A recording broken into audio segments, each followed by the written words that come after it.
All right, all of you freedom-loving boys and girls, welcome to Mission Critical Podcast. Is that working? No, I don't know what the hell's going on. You got to hit the unmute button. Hang on. Go down to your screen. Oh, no. No, I screwed that up. Here we go. Hey, we're working on it. That's our intro music from Yeah, there we go. Episode 42, Mission Critical Podcast. If you're watching or listening to this podcast, you are part of the resistance. You are the resistance. Yeah, right there. I'll do better at that in the future. So, all right. Hey, we are your hosts as always. You know, the bearded ones, Mark, and over there somewhere, Redbeard. Yeah, there we go. Hey, and also, I just want to say, this is what's on my table, and I have my nice little spritzer. So he's been okay. So Jeremy's eating food. Imagine that, right? No, big shocker. Hey, welcome to episode 42, Mission Critical Podcast. We're going to be sitting here and we're going to revisit a subject we've covered once or twice, which is, and as the title of this should tell you. So hey, tell me again, why in the hell are we still in NATO? Right. So we're going to come back to that. And this, to me, and I know definitely to Jeremy, this is an incredibly important subject because if you look at who's beating the war drums, well, it should give you some pause, you know, and we'll get into that. As always, we're going to start off with our Mad Minute. You know who we are, so we're not doing intros and stuff. But Jeremy, why don't you start off with your Mad Minute? Because I think mine goes well, or do you want a couple seconds to finish eating? No, I got it. Yeah, I can hit mine because, and I think yours is going to play nicely into this because it just shows the amount of disarray that's involved. So my Mad Minute is going to be, I just saw, I think within the week last week or this week.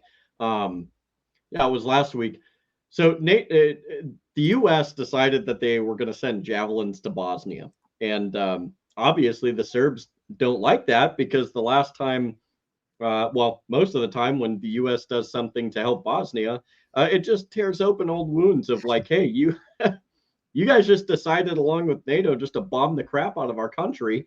And we didn't like that very much. And you're not really helping the case for us liking you anymore. And ironically, you know, the United States and in NATO, they've really tried to like bring Serbia to their side. But last time I checked, when you're doing that, you're not inflaming tensions. You're trying to create a sense of peace and stability, seeing it from both sides of the spectrum. And they're doing the one thing that they say that they're trying not to do, which is push Serbia more towards Russia and other Slavic countries that don't really care for NATO. And just because a country's in NATO does not necessarily mean that they still care about NATO. And we'll get into that a lot more as time goes on. So that's all I got for that. Okay, that's a good Mad Minute right there. Hey, so my Mad Minute kind of dovetails a little bit that, and that's SecDef Austin. SecDef Austin is apparently out of the hospital. He was AWOL for, well over 4 days. I think the official report is 4 or 5 days. And I'm just here to tell you, this is so much bigger than it's getting any attention. Just like when General Miley, when he was chairman of the Joint Chiefs, he has no command authority in that position. Everybody thinks the chairman of the Joint Chief is that. No, it's not the ranking. It's the senior military member who's on the advisory council to the president, right? He has no command authority. When he was reaching out to people, like, and talking to China, and I'm here to tell you, these are two incredibly ginormous in the severity and of what it stands for. And Austin's number 2 was on vacation during this whole time. So total, I'm going to try not to swear as much, but total Charlie Foxtrot, total cluster F, if you know what I'm talking about. Yeah. Who in the hell's running the show? So SecDef Austin, hey, I'm happy. I don't wish ill upon you or anything, or anyone for that matter. Thanks. I hope that surgery went well and you're better. But holy effing Christ, people. Send a memo, homie. Dude. Well, and then, and look, and Bongino, and then this kind of wraps it up. And I almost should have just had that video. Bongino, he's a big name in this space, right? He's a former Secret Service agent. You know, I mean, I didn't know this, but I know it, right? Just because of the military background and the agency. Dude, but they have tracking boards in the Secret Service, like, so where all the key cabinet members are. And if you look at Austin, he's like what is he, number 4 in the line of succession, 4 or 6, like he's somewhere in there, you know. So I mean, let's just have a little fun, Jeremy. This will be a little constitutional test. If we used to actually ask questions and see if people can answer them, and then we'd give them a prize. So let's just kind of, I'm going to ask a question, then you, the viewer, hit pause and see if you can come up with this, and then come back to the video, because then Jeremy and I are going to try to figure it out without looking at it on the internet. But Secretary of Defense, where is he in the ranking? Where is he in the succession of command, right? You know, the continuity of government. What position is he? Hit pause, because now we're going to talk about, let's see if you can come up with it. All right, Jeremy, let's see how good your constitutional knowledge is. So who's the very first person after the president? So it would be the president. It would be the vice president. It should be this, I believe, the Speaker of the House next. Speaker of the House, And then I believe if the Speaker of the House isn't there, I could be wrong. Look, I'm not a know-it-all, but then I think it befalls at that point the SecDef. But I could be totally wrong about that. You're close, but I do think you're wrong. And so it's because just like people, it's okay to be wrong. Yeah, but so after Speaker of the House, then just like that, you've got the pro temp pro forma from because it goes through the two houses. And then after that, there's one more secretary, and I think it's Secretary of, you know, this is I'm going to screw it up. I think it's no, it's not. It's one before. There's one before SecDef, and it's like Secretary of Energy or something. It's kind of weird, right? You know, that's weird. And it might be Treasury, but it's like, hold on, what the hell? So here, I don't know if you want to kind of talk. I'll actually go over here in a different tab, and I'll pull it up, and let's just see what we can have here. And you know, the biggest thing is like, well, Mark's kind of going through this. I just want to let people know, like, I tend to think that I know quite a bit, but I don't know everything. And I certainly don't remember everything. There's just too much that rattles around in my brain. But it's good to know. Like, this is stuff that we incentivize people to, or we encourage rather, people to look into, because you should know these things. Well, so here, I'm just going to share this. I'm not going to show. Well, I don't want to do it because this is one of the things that came up, and it's wrong right off the top. So I think this is more from a military perspective, looking at the military. So I might have to I'll refine my search, but because I was like, no, that's already wrong. That's not how it works. So yeah. Okay. So let me do U.S. government chain of command. We'll come up with the answer. Yeah. I'm curious to see what you come up with. Here it is, presidential line of succession. I don't like using Wikipedia. Wikipedia is not very trustworthy in my opinion. Yeah, so here it is right here. So, okay, president, vice president, speaker of the House. I was right, president pro tempore of the Senate. Okay. Yep. And then it goes to cabinet secretaries, depending on eligibility. That seems a little bit weird. So see, they didn't even do a good enough job of this. And they spent more time talking about the September 11th attacks. Wild.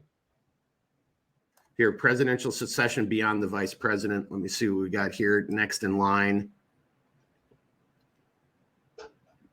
Yeah. See, this isn't helping either, but anyway, go do your own research. But yeah, it's that president pro tempore. Well, in here, let me just see what we got here.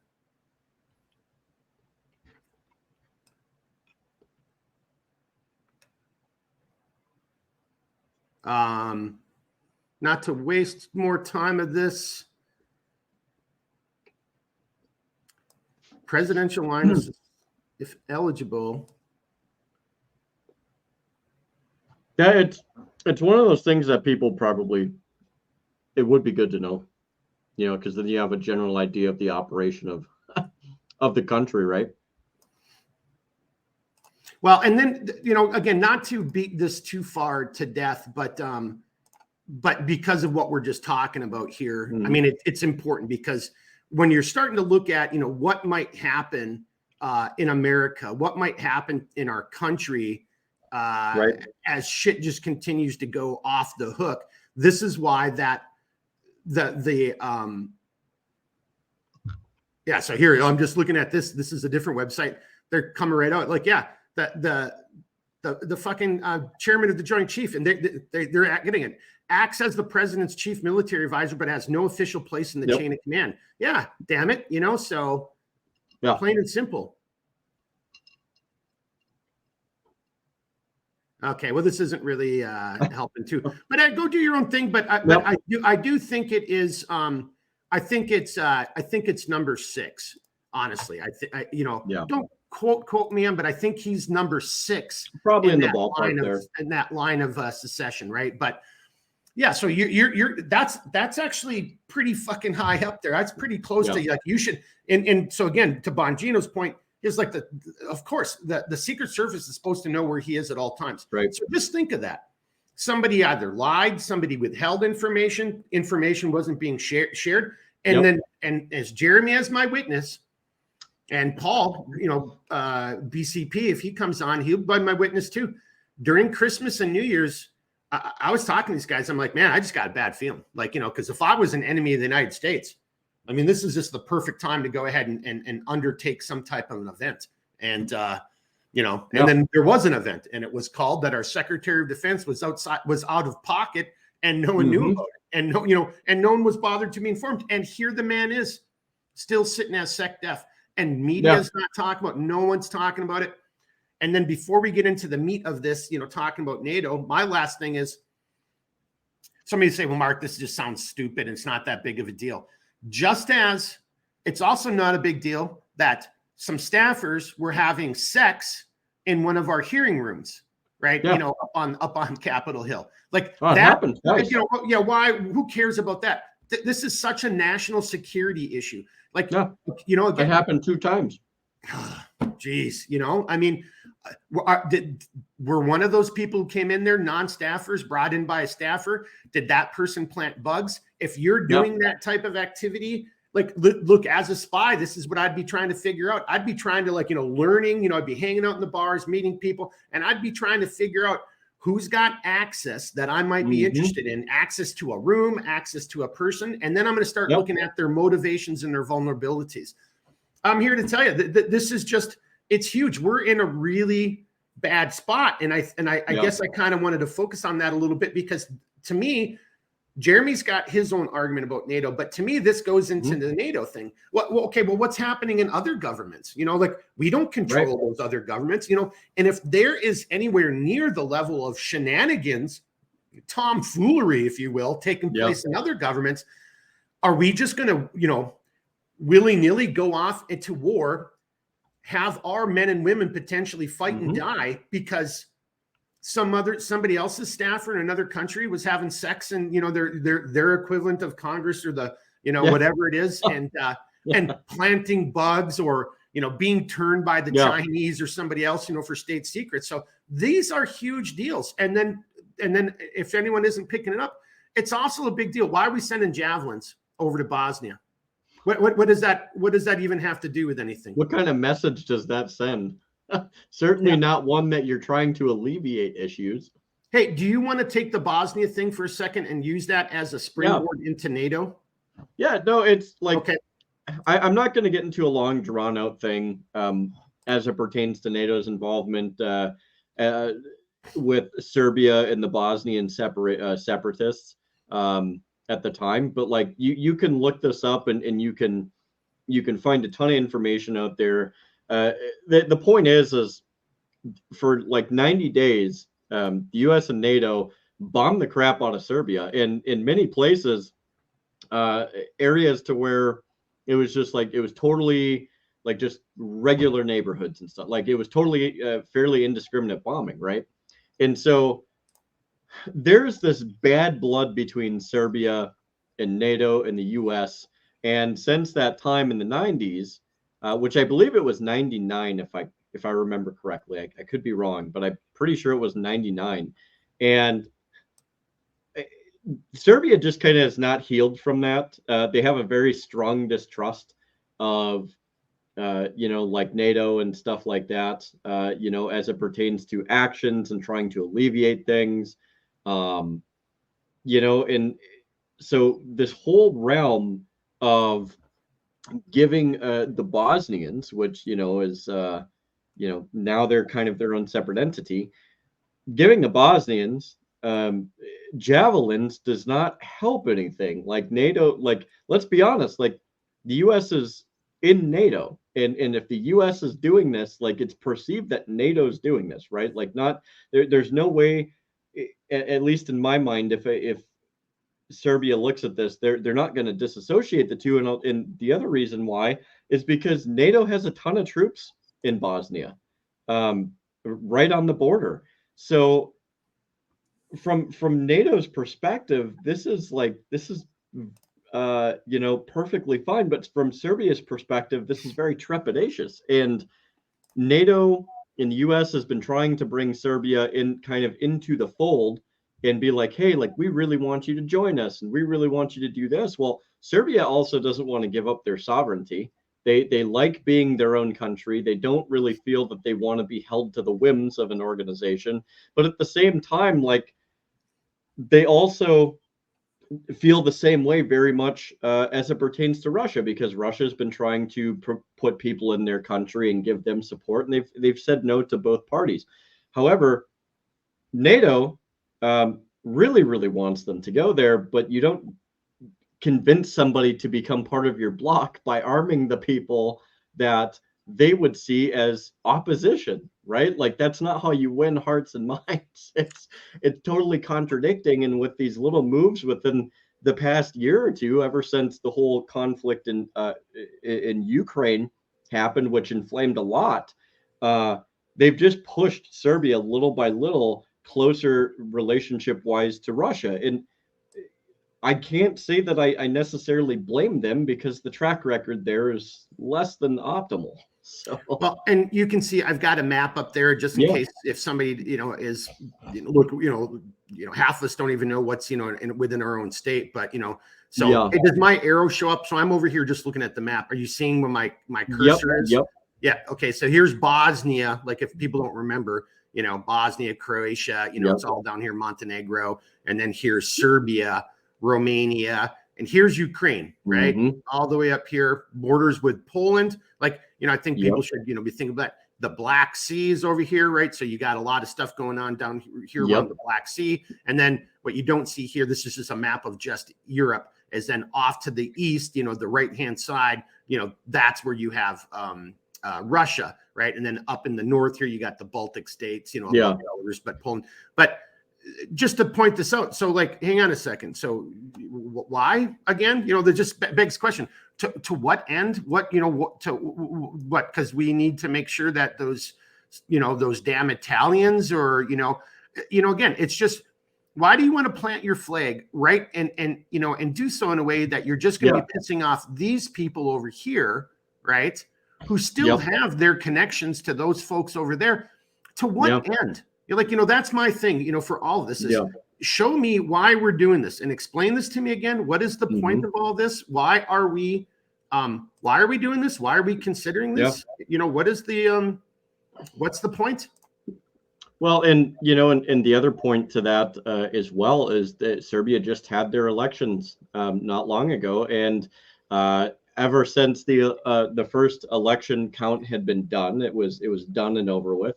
But all of a sudden, it's like there was this ridiculous unrest that occurred in Serbia at their capital, and people were marching and protesting the election results and this and that. And look, like a lot of people saw this as they're like, oh, great, another color revolution's trying to start somewhere in Eastern Europe again, because this is, let's be honest, this has been the MO of Western countries to try and change the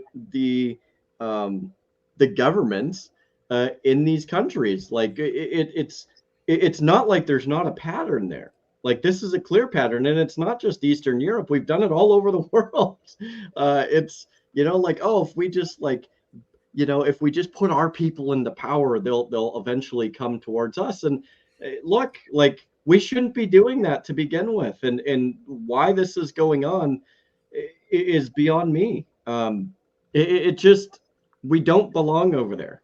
It's And then not our just country. yeah, and then so just another little point, the slightly different Yep. map, and you get a better perspective. So again, right down where my cursor is, that's Bosnia, right? Yep. There's Serbia over here, Romania, Yep. right?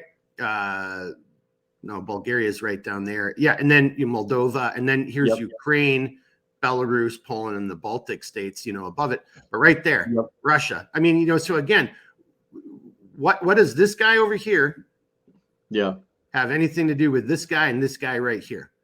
So why are we again, and why are we giving them, for that matter, for what you're kind of saying, and as we're setting the stage to get into this, why are we giving them javelins? Right. Well, and not only that though, but Serbia has traditionally had a pretty strong relationship with Russia, and why that's any of our problem is beyond me. Like, why do we care who has what relationship with what country? It has no bearing on what we're doing. Like, why are we trying to get in there and tell you can't be friends with these people? Why? Like, why don't you go down that road? And let's use that as the kind of starting point, before we kind of get into what really is bullshit about it. The question, so Jeremy and I were talking about this the other day, and that's why we decided to do NATO. Jeremy and I are both big in this. Why do we have any type of treaties or relationships that are going to oblige us to do things that are potentially against our national interest? Right? Yeah. Again, you're giving Bosnia a bunch of javelins. To what end? Is there a threat there that we need to know of? Or is it just for training? What's the point of this? But then why would we do this if Bosnia then picks a fight with Serbia, and now Serbia starts kicking Bosnia's ass, and then what? Now we've got to send forces over there, and it's the same thing for Ukraine. It's the same thing. Why do we have forces in Syria? Somebody may have made the argument a long time ago. Well, and here's a guy. I need to find that guy's name. That other guy who lied to President Trump when Trump was president, and he lied to them about the number of soldiers we had over there in the ground. That guy never got fired. He got praised by some kind of hero. Hero. Why are we even in there? Hey, if your argument's going to be to prevent a resurgence of ISIS, why not let Syria deal with that? Why not let Iraq deal with that? Why not let not really Jordan, but you kind of see, you can kind of get into some of them. Syria and Iraq actually touch each other, but why not let some of those regional countries deal with that stuff? If there's a resurgence of ISIS or Al Qaeda, that's not necessarily a good thing. Well, there's already terrorism. Terrorism hasn't gone away; it's still around. These groups still exist. So, to Jeremy's point, why in the hell would we ever sign our name and be a signatory of some type of treaty that's going to bind us to react to somebody else's problem?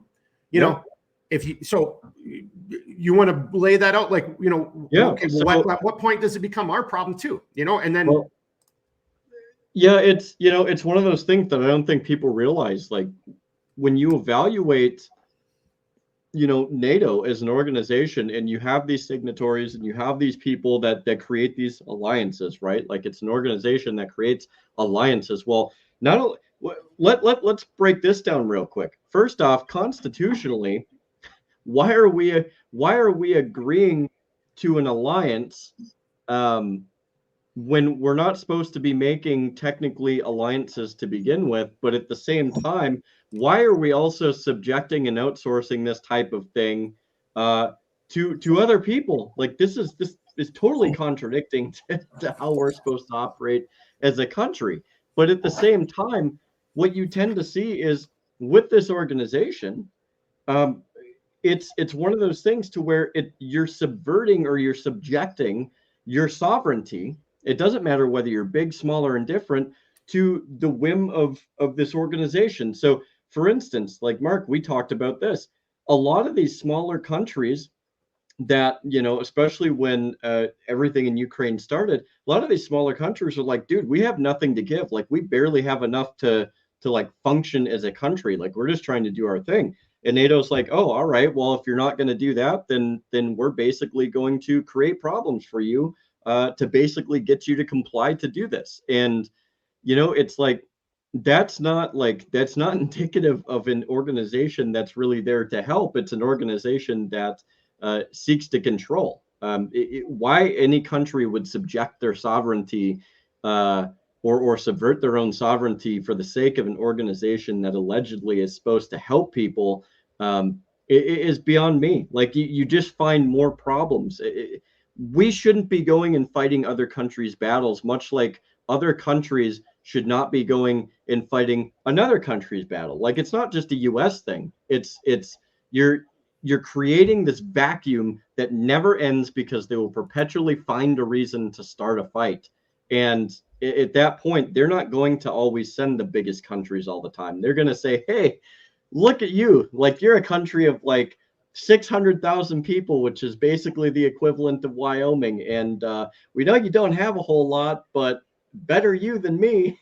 So it's like, it's weird because there's this kind of messed up extortion, if you will, to where if you don't do this, we're gonna cut off like any resources that we can possibly provide, and that's an abusive relationship at that point. And on that note, and then I'm going to bring in P. Rick here. That's your new nickname, P. Rick. Kind of because I really like Pickle Rick from Rick and Morty. So Pickle Rick was a badass episode. So you might just be P. Rick going forward, Patrick. But on what you were just saying, Jeremy, going back to their night. So for again, whoever's watching and listening, just consider this: it's these type of activities are already taking place within our country at our federal level. You're a sovereign, you're a state, right? We're a constitutional republic. We are a consortium of states that are operating underneath the same umbrella for mutual benefit. If you want to look at it that way. And if your state doesn't want to do X, whatever it is, right? And you're like, that's just not what the people in our state are all about. We don't want to do this. You already have the federal government reach out like, well, you're going to do this, whatever it might be. You're going to indoctrinate children. You're going to do this. You're going to do that. And if you don't, we're going to withhold federal funding from you. So you already have that look, and we'll see what happens in Texas. This is an example, Governor Abbott, basically said, and for his own selfish reasons, he's got his agenda too, right? It might be simply that his constituents, the people of Texas, have said, time out, enough is enough. But he just told the federal government, like, that's it, you're done. We'll take care of this. You're not upholding our laws. The Constitution is a set of laws that all 50 states have agreed that governs us as a constitutional republic, right? That's what makes us a constitutional republic. So to Jeremy's point, if you don't think this is happening, look, it's already really happening, and it's been happening in our country for a long time, but it's really become very political, and it's become and it's done intentionally. You're going to get in line and do what we want you to do, or we're going to cut off all your funding.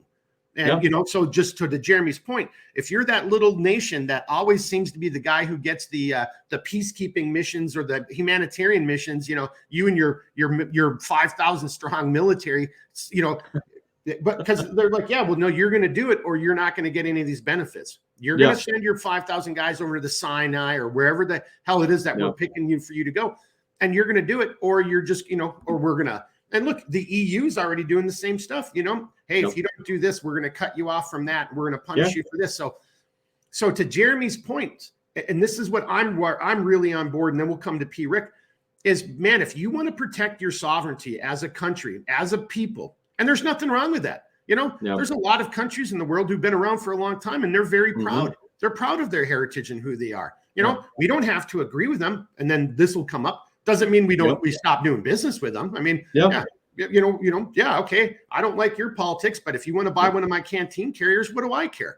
I'm in here to give good handcrafted outdoor gear. And if you like it, but this has nothing to do with politics, right? And I'm kind of setting Jeremy up for success. And something I know he wants to talk about. But hang on. Go ahead. No, I was just going to say that one of the big points, just to kind of wrap a nice bow on that, is get away from entangling alliances, because it's no good for anybody. Period. Period. All right, let's bring it over to P. Rick. Are you okay with P. Rick, or does that offend your Patrick heritage? Yeah, that offends my deeply held sensitive beliefs, and I'm probably going to file some kind of complaint, but I don't know who it's going to go to. So I think just run it up to human resources. There you go. Yeah, we'll talk to the HR folks, but talk to HR. Yep. All right. Welcome aboard. Thank you for making it. I'm glad to see, because I really wanted you here, because so then people just don't hear me like, okay, Mark used to be in the military, but it's, the deal, and you've got your own unique views. And honestly, and I'm going to say it right now, I don't know if you're going to agree with us or not. I mean, you kind of heard where we're coming from on N.A.T.O. So if you want, just to give you a quick background, Jeremy's Mad Minute had to do with why in the hell are we giving javelins to Bosnia? And then mine was, how in the hell is it that SecDef Austin, I'm happy that he's okay and he's out of the hospital, but that whole debacle of like being out of pocket, and and he's like we were just trying to figure this out. I think he's number 5 or 6 in the ascension, if the president, he's a pretty senior dude, right? So that's just really bizarro. All right, P. Rick, bring it to you, sir. So if you want to do a Mad Minute and then jump in, or it's up to you. Well, I'll just kind of go off of what I heard when I jumped on here. Talking about NATO and just talking about like any nation, whether whatever your size is, talking about defense budgets and things like that. I like to bring like these like geopolitical things, so like put them in terms where it's like, okay, let's make it more relatable to folks. And at one time I was a brand new local police officer, and I'm all happy that I got hired. I just got back from the academy. I'm like, on top of the world. So hey, we're going to bring you in, and we're going to meet the leadership of the town that I was working for. And the very first meeting I had was with a guy who was a city manager, which is like our version of a mayor. And he starts like, espousing like the value and how awesome our volunteer fire department is. And I'm thinking to myself, am I wearing the wrong uniform? Is the schedule off here? What's going on? Well, he started like, going into how costly, the law enforcement for any municipality is, and the potential for lawsuits and, so on and so forth, that type of stuff.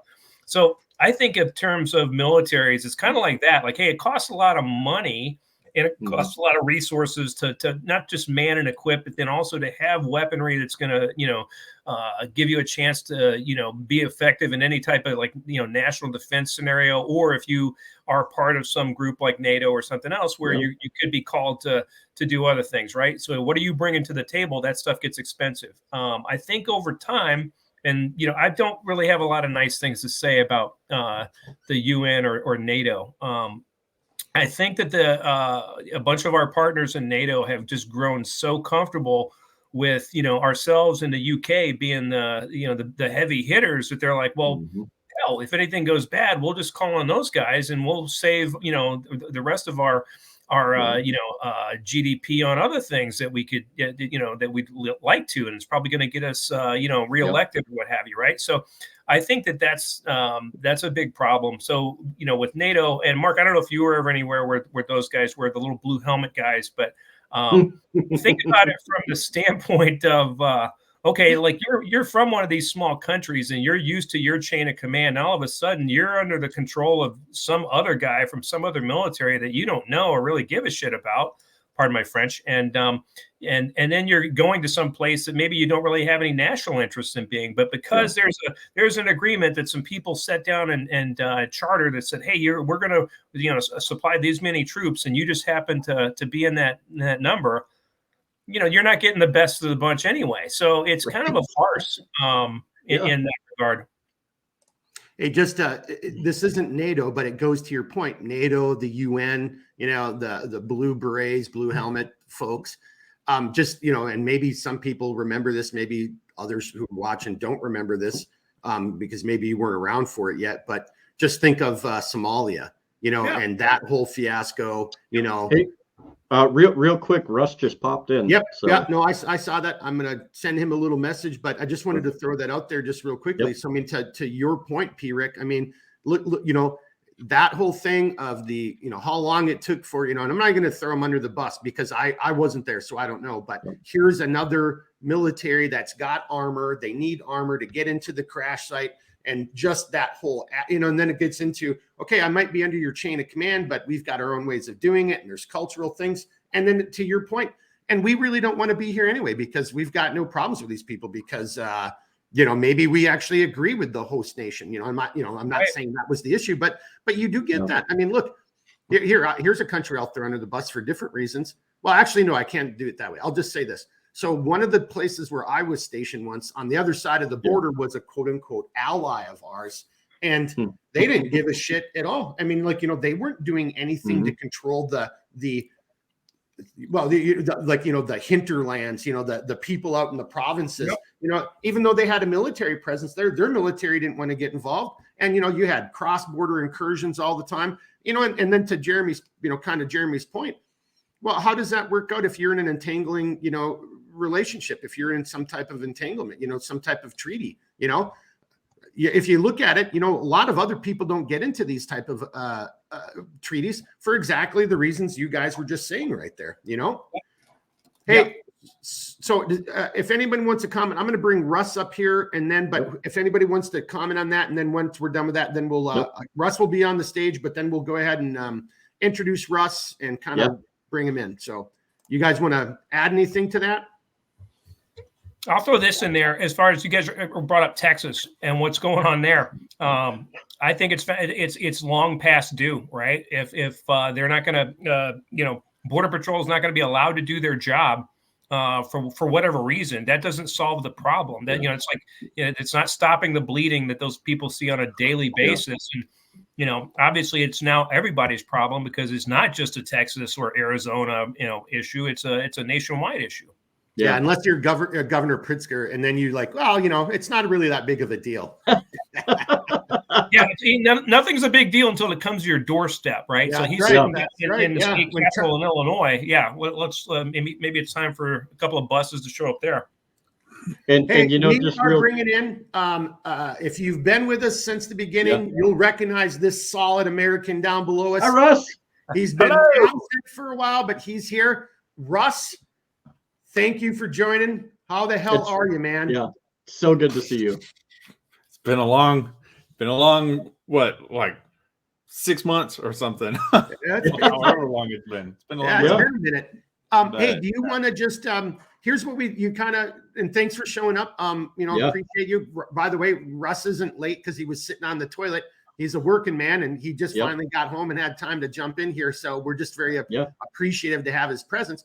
But Russ, if you don't mind, so I didn't tell you about the Mad Minute, which is a new thing we're doing. So forget that. But why don't you, if you don't mind, just tell people whatever you want to share, a little bit about your background, and you're already seeing what we're talking about. So again, the question is, somebody tell me why we're still in NATO. So and you missed a little bit, but you haven't missed Jeremy getting. He's going to get really fired up here in a little bit because But you want to tell everybody a little bit about yourself, and then kind of I don't know, chime in on or weigh in on what you've heard so far. So I'm just like Mark said, the general Gen Pop America, I guess. I do apartment maintenance. I don't not affiliated with any kind of groups or nothing like that. I just really like these chaps and tend to agree on some stuff and try to be counterbalanced to other stuff. Although I feel like that doesn't happen as much as it should. But anyway, you never know. It's all good. Keeps everybody honest. But you were also in the military, so again, you and P-Rick, you got some military experience. So this whole NATO thing isn't foreign to you. Yeah. I also got some feelings on the whole thing. So there you go. Well, then why don't we just do it right there? Why don't you just jump in? Here. Let's get into the deep end. What are your feelings on NATO, Russ? Well, probably already been the sentiment has already probably been passed around, but I mean it's just kind of a schoolyard clique, isn't it? I mean it's it was formed after the winners won, and I like all the worst things, it was started with good intentions, and now it's just kind of like this this good old boys club, this in kids crowd, and it just is so stagnant with bureaucracy and emaciated from never actually having to do push-ups, and just a lot of hot air going all around the world, and of course, let's not. Well, actually, we'll probably wind up talking about it. But what's this whole like? Hey, you got to join the club before you can have an opinion over the Eastern European fight or for China. Like you have to join the club first before you're allowed to say anything. What is that? I mean, we're all allowed to have our damn opinions. Okay, just.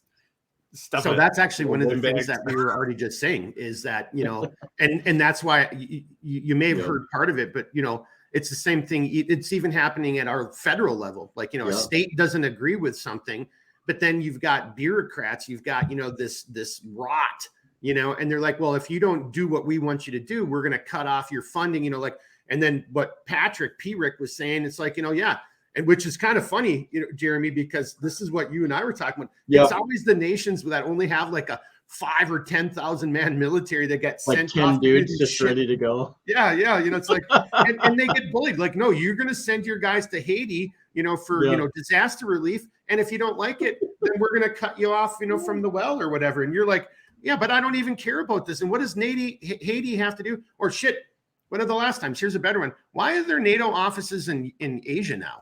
Like, if it's that doesn't even make any, and you can't even argue. Well, it's a liaison capacity.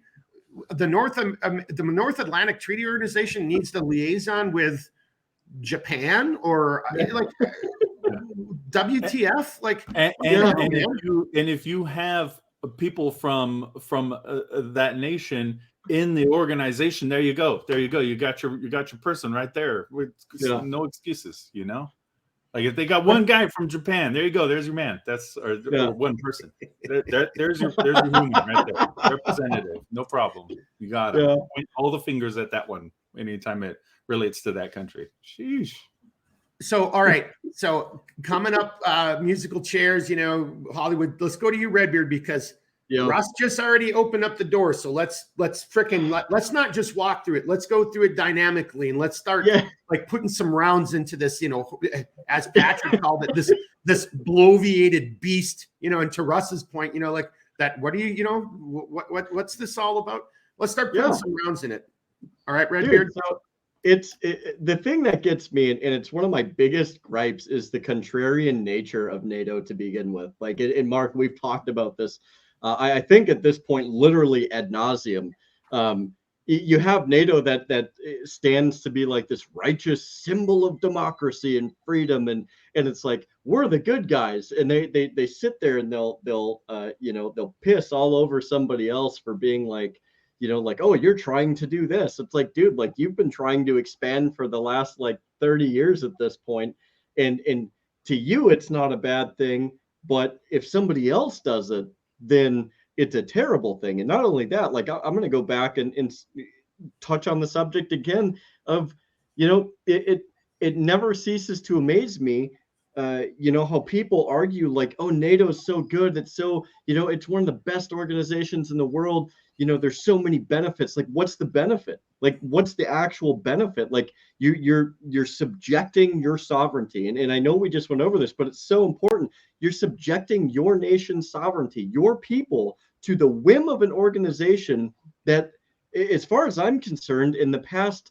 like year has had more countries in it try to drive everybody into a conflict that nobody asked for.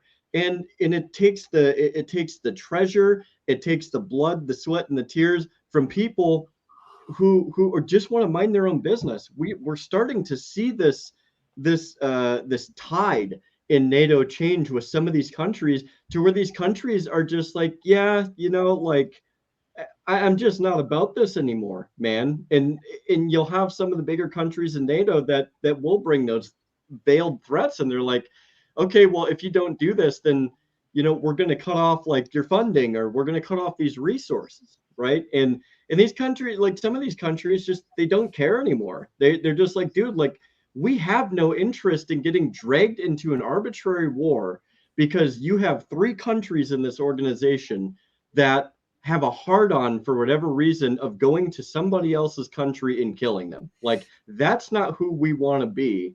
And and it just creates this vacuum of absolute chaos, and it's not any good for anybody. No country and no country's people should ever be subject to an organization that has more supposed authority than the country that they live in. Like that should be the final authority that those people should be subject to, especially as it pertains to taxes, right? Like why the fuck?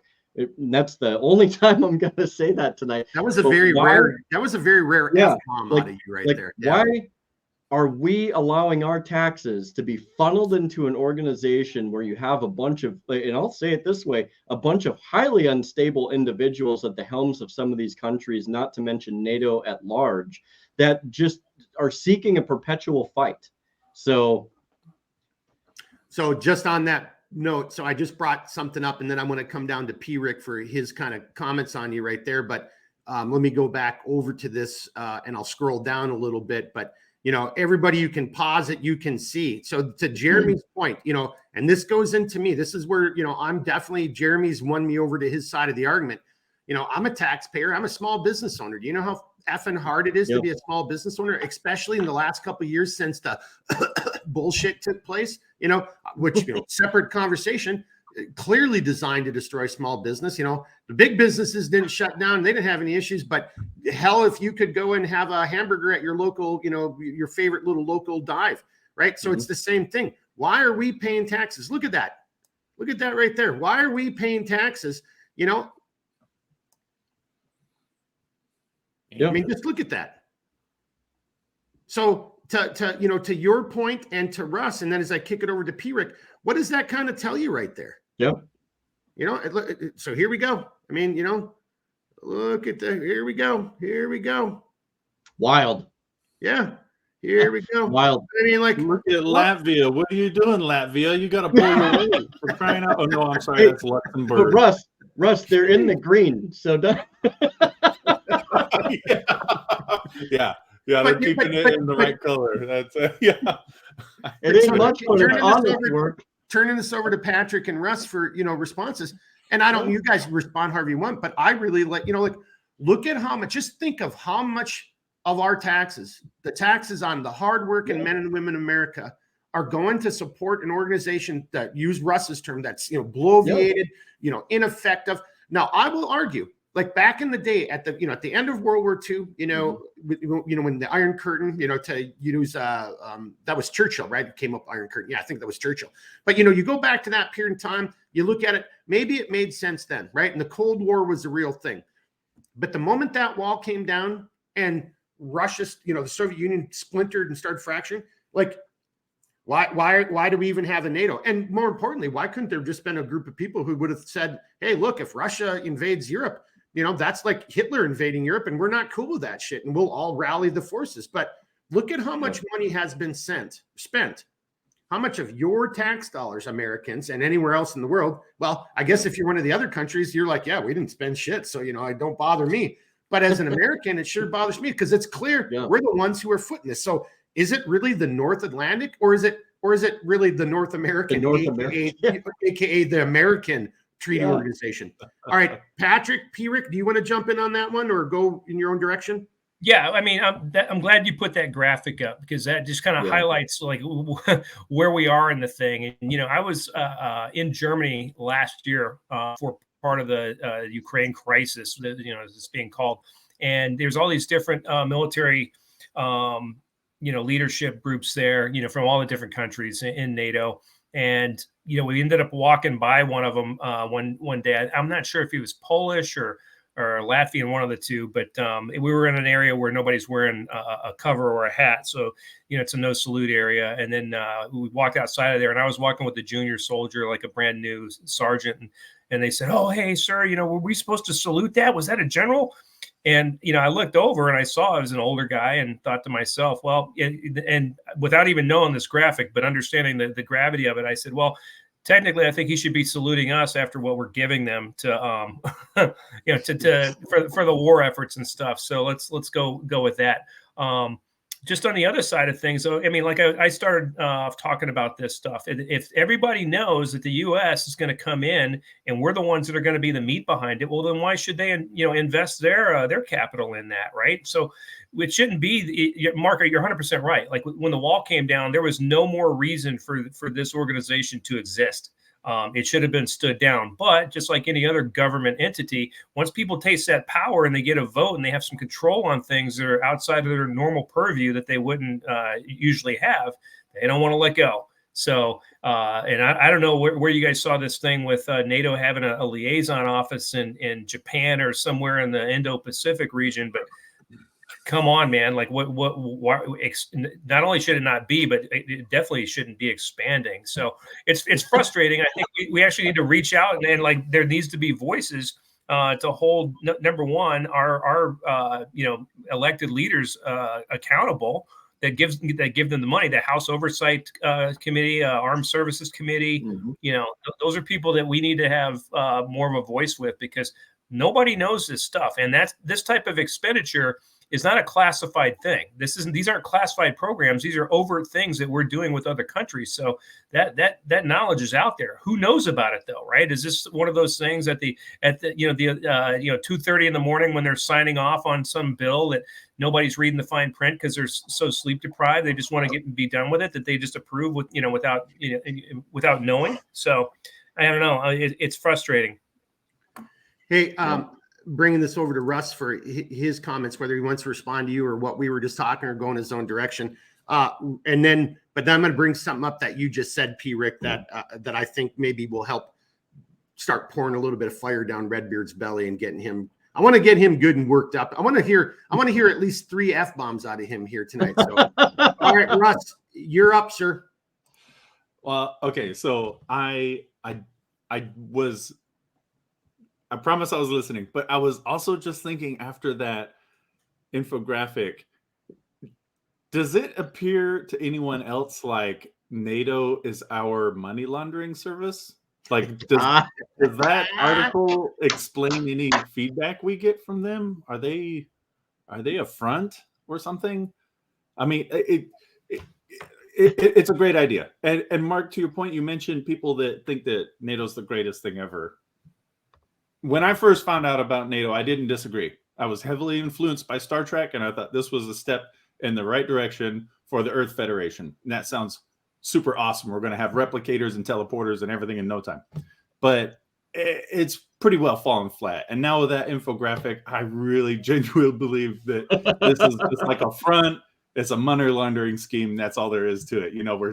We're seizing assets and whatnot, and this is just a way to put the numbers on paper somewhere. Yeah. I mean, let's look at some of the. But I think I think you brought up a great point, and then this goes into, you could make this argument like, why in the hell are we trying to get Ukraine into NATO?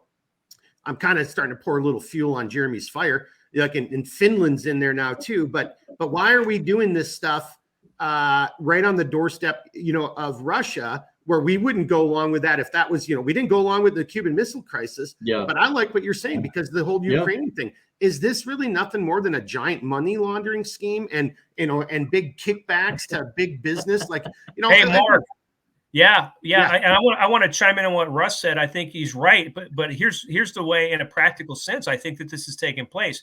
If you could track the investments of these foreign military leaders into the U.S. military-industrial complex and see what kind of stock and things that they own, now you're onto something. Yeah, guys, we should definitely go invade. And we're going to need, A, B, C, D that's made by Raytheon that I invest in. Yeah. Yeah. No, you were P-Rick, you were right here. You were inside my brain, because that's what I was thinking. And Russ started that. But it's like, no, seriously, maybe that's why why is this whole Ukrainian thing still even promulgating going on? What type of, again, look at all the, and this isn't me, this is Victoria Nuland and a whole bunch of other people have come out and said, hey, we were doing gain of function. We had, we facilities over there. So to Russ's point, and with almost anything, especially a criminal, in enterprise, follow the money, And I was gonna, and so as you said that, P. Rick, I'm not picking on any one company. Like I have no idea. Raytheon, BAE, Northrop Boeing, Grumman. I Lockheed Martin. I don't know, but it does beg a friggin' question. Yeah, it's a big question. Yeah. Because it seems that those people sure as hell are like, I'd like to see, how does an American politician go and, and we talked about this last time. I should have found this graphic and pull it up. You just look at the presidents going all the way back to Reagan, and you look and, here's what they were worth. This is public tax records. Here's what they were worth beforehand. Here's what they were worth at the end of their presidency. Bill Clinton came in with $2 million, give or take, was his net worth. He left at $240 million was his net worth at the end of it. Donald Trump, as much as you want to hate him, he's the only guy who came into office, worth, whatever his billions were, but he lost money in the presidency. So I think Russ is onto something there. Like, well, why are we in NATO? Well, because that's why, It's convenient. It provides nice backyard services, stuff that's behind the fence and can be handled by all your buddies that you put in power. There wasn't a political position available, but hey, we can get you into NATO if you just, you got this little thing. That's all. That's the big deal. All right, Redbeard.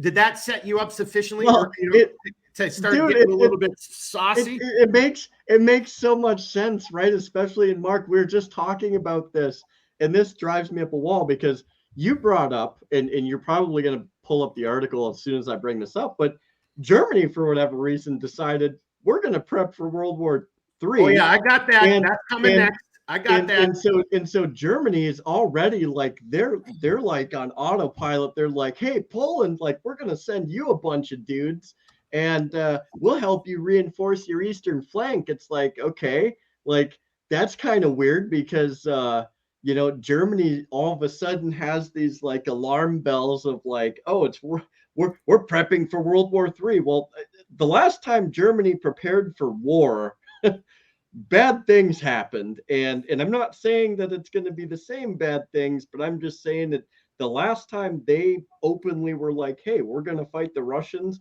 it didn't work out very well for them. And unfortunately, if they feel the need to have to get, all fluffed up and ready to go for the big show, if you will, they're going to drag the rest of the Western world into this whole fight.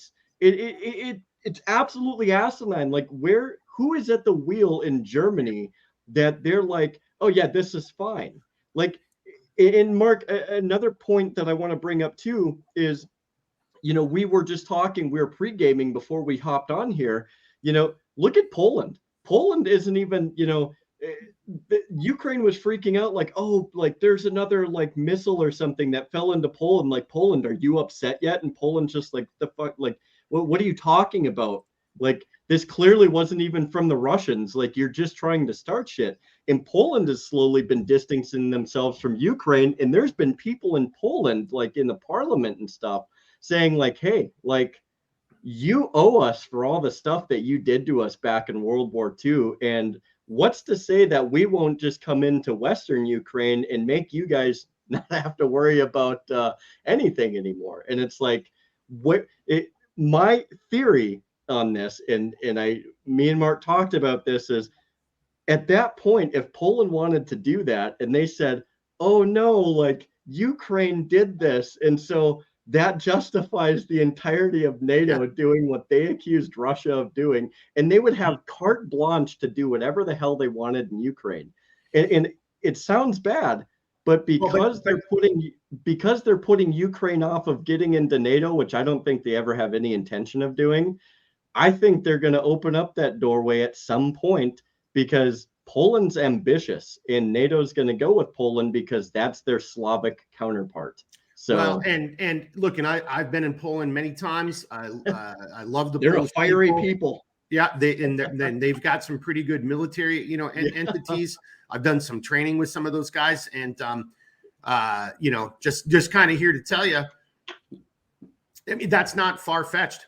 Yeah. You know what you're There's kind of some saying, bad you know, blood between them and maybe Ukraine. maybe the Polish people aren't down with it, aren't down Yeah. to clown, but you know, elements within, you know, again, it's a government, you know, kind of going to Russ's point. It's a Yeah. government, you know, and Pat P. Rick said the same thing too. Once you start getting that, and you get this mission creep going on, and this, you know, Yeah. look, there's not any evidence of this yet, but you know, this going all the way back to our previous episode, but you know, there might be a Polish connect here, like Nord Stream 2. What the F happened? You know, some no one even talks about, like, we're just like, yeah, whatever, we don't care about it anymore. They don't even right? talk about Kharkovka Dam anymore. Yeah. I mean, so who did this, and how did it happen?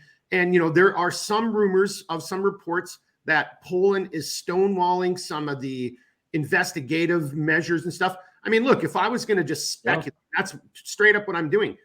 If we're the United States, I'm probably not pulling off that operation by myself, you know, over there, you know, and I'll pull up the world map, you know, so you can see the area again. I probably wouldn't pull that off on myself, although we are totally capable of doing it. I would want to have an ally, a partner, so I can do the by, with, and through, right? Mm-hmm. This would be, you know, TS and above. This would be a very compartmented, you know, type of operation.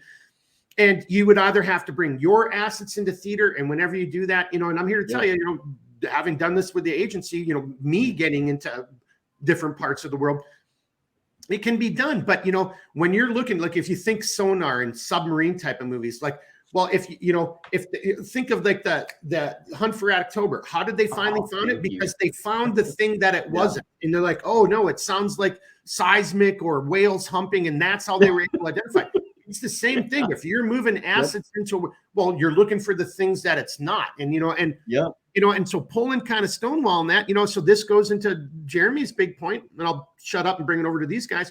Yeah, but man, you know, like, that right there could have been, you know, a completely, imagine this, if you're one of these other, you know, NATO countries, and America under an administration does some wazoo fucking shit, and one of your other countries, because of the money, you know, and again, and like what Russ is saying, you know, because they know they're getting a little bit of this and a little bit of that, they go along with it and help you, dude. That could drag every other fucking country into a conflict. I mean, and that's 100%. Fucking and that's what everybody should be avoiding. And I think that's your biggest point, Redbeard. And they always use it under this guise of like, we need to protect freedom and democracy for Europe, and if we don't defend Europe, then the United States is going to take a hit. It's like, all right, homie, first off, do you realize the amount of resources it would take for another country to send their military over to us? Like, yeah, I understand you, but at the same time, like, you're bringing in a situation that is so resource heavy.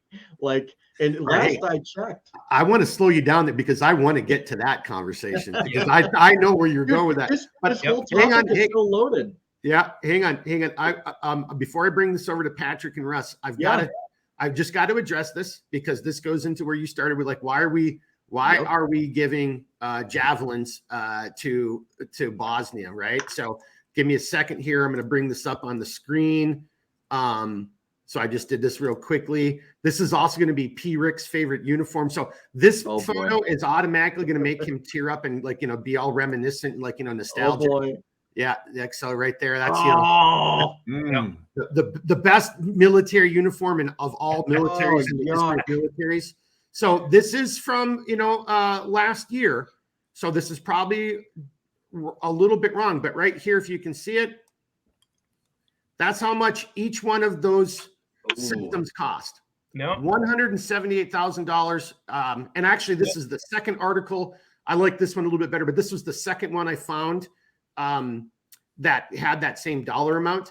So, you know, if you just kind of consider that, going back to Russ's point, you know, and what's really going on here? I mean, think about that. How many Jeremy, are we sending over to? If I remember correctly, I think the number was like 196, 197. Like, it's a weird amount too. Yeah. So this is for the whole system. This is the launcher, and then the missile itself is just call it $80,000, right? Yep. But you're going to not just have one launcher. You're going to have multiple launchers, you know, da-da-da. Patrick, I'm throwing that out there for you, P. Rick. I don't know if you want to grab this and run with it, or Yeah. So I want to go back to what Redbeard said earlier about Germany and their thing, right? So and it kind of fits right into that stuff too. if I want, I want a sexy firearm, right? I need to, I want to justify having, like, I don't know, like the latest and greatest H&K, or like a LaRue or something really cool. But I'm trying to work this out with my wife and fit it into our budget. It's like, no, we don't. That's not a need. That's a want. Well, then I start like dropping the seeds that, hey, guess what? I've seen some shady people around, and, oh, hey, did you see this thing on Nextdoor where somebody had packages stolen from their house? And, oh, look at the news. There's been robberies. There's been mugging. I just keep planting those seeds until finally it's like, hey, well, maybe we should have that for readiness, right? So coming from the military side, readiness is always the big, buzzword that commanders are looking for. Like, hey, what's our readiness level? Well, the same thing applies with our allies, right? So, like, let's say that you've got, Klaus von Schwab or whatever, the general from Germany, who also sits on NATO, and we're saying to him, hey, Klaus, I got some buddies over here at Raytheon or Lockheed that have some pretty cool stuff that you might need, or the guys in Bosnia, for that matter. How would you like to have that for your readiness? And then he's like, yeah, that's probably a great idea. And it's like, yeah, we need to make sure that all of our partners have readiness. So it just fills everybody's pockets, man. And I think a lot of this stuff is saber rattling to kind of create that fear, so that these behind the scenes things take place and people make money off of it. Take a look at the board of a lot of these companies. Like, they have senior advisors and senior board members that are general officers, general so-and-so, admiral so-and-so. Well, do you think that person came out of their military career with absolutely nothing to do with any type of, like, contract or spending? No, that's because that's a large part of what they do. So the chance for impropriety while they were in uniform is very high. And then they know, hey, if anything comes up, all I got to do is pop smoke and I've already got a job, because they're all easily over 20 years. So anyway, that's my spiel on that. But I think, again, this all goes back to money making. And I guarantee a lot of these folks are probably sitting pretty thanks to the military industrial complex in the United States, because they're buying our stuff, or we're giving it to them, however it plays out. Mm-hmm. Honestly, I think we've learned so much. Eisenhower warned us about the MIC, and I think it's morphed. I mean, I think you've got a censorship complex, you've got a big pharma complex. I mean, like, it's clearly being shown, and this is where we're in big trouble. Because, to your point, we're not focusing on war fighting anymore. We're focusing on, again, it would be old. I'm sure everybody's seen it. Look at the commercials that the Chinese and the Russians are putting out for their military, and then look at the commercials we're putting out for ours. Look at that, that light colonel, or I don't know what the person's rank was, but I think it was like a light colonel, Air Force or Space Command. Who knows? They're probably just making up ranks. Going back to Russ's thing, teleporters and all this stuff, but. that person's priority was diversity. It wasn't like gaining the high ground and shaping the battlefield and setting the conditions and lethality. Nowhere in there was any of that ever mentioned.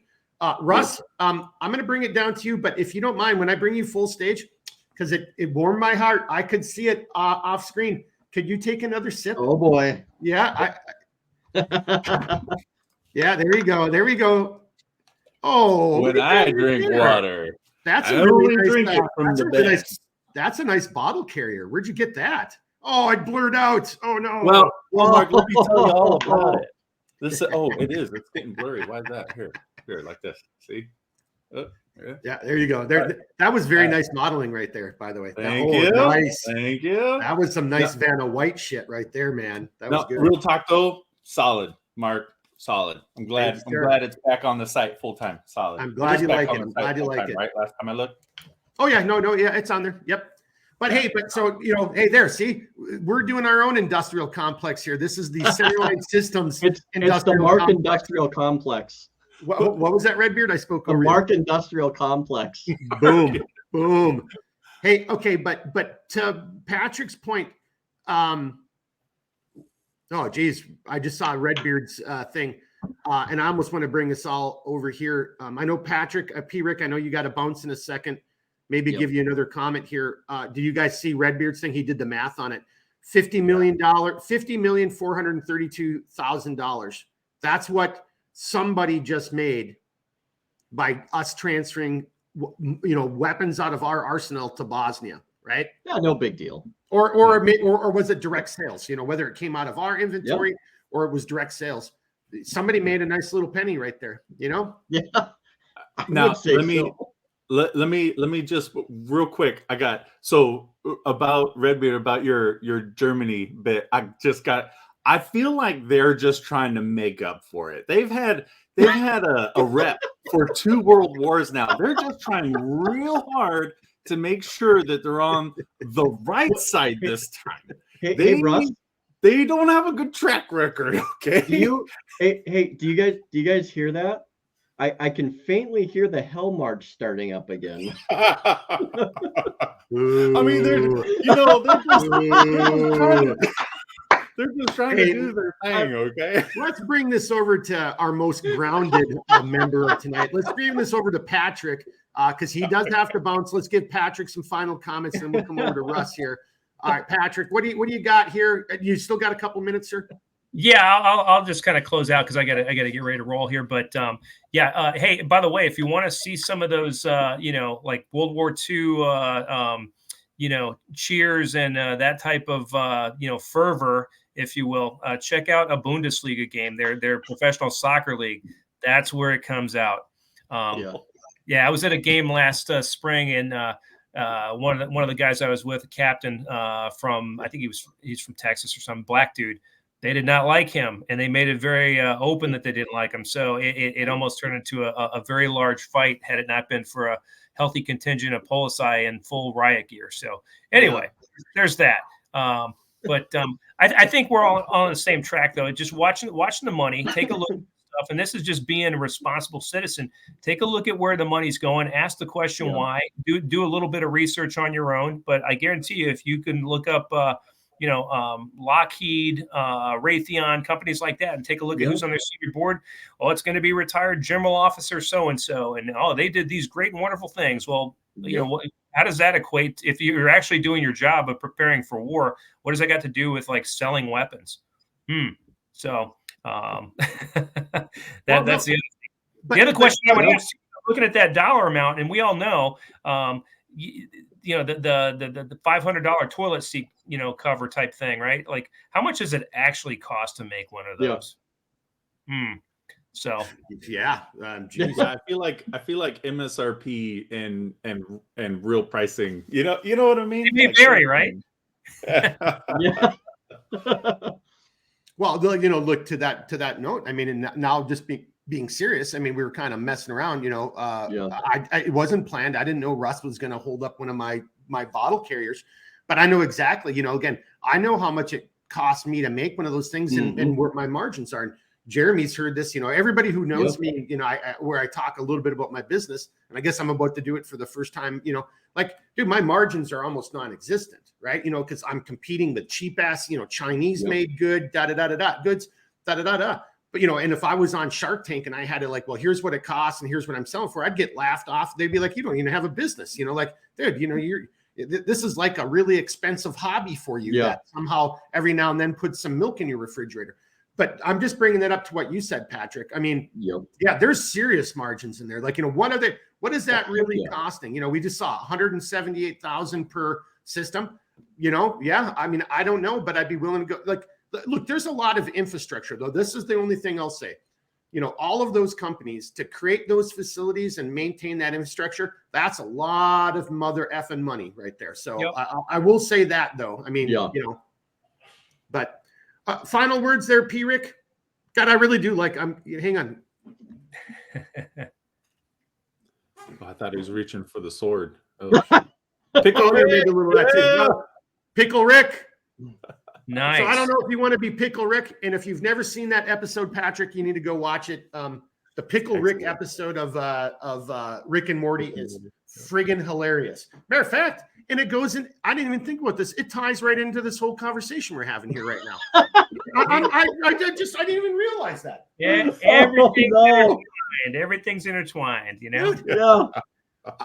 Final comments there, Patrick. What do you got for us, sir? No, hey, just thanks everybody. Hey, Yeah. we've got a new year in front of us. There's probably a lot of room for jackassery and hopefully not skullduggery. But I think Yeah. that's probably coming. So the best thing you can do is take care of yourself, take care of the people around you, and just be prepared. That's about it.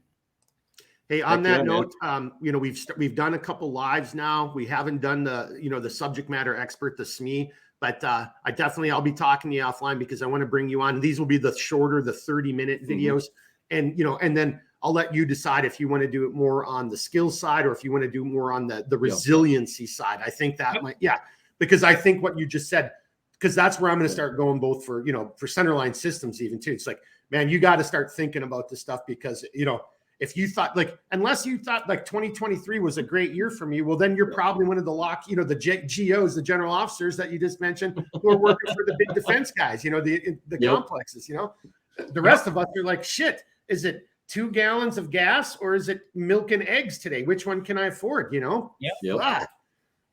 Patrick, as always, thank you very much, sir. Appreciate it.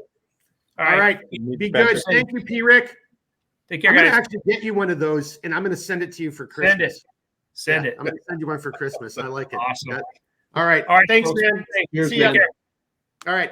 Russ, all right. Bringing it back over to you because you kind of started us down this road, which honestly, Redbeard and I had kind of overlooked the whole money side of it, which kind of is surprising because I think the whole Ukrainian thing is, I'm starting to believe it's a cover up because there's big money going on there, and there was shenanigans at play, and I think people are willing to expend American lives, Ukrainian lives, British lives, Russian lives, just to cover up their nefarious activities and the money they were making because there was lots of money. But so Russ, where do you want to go with that?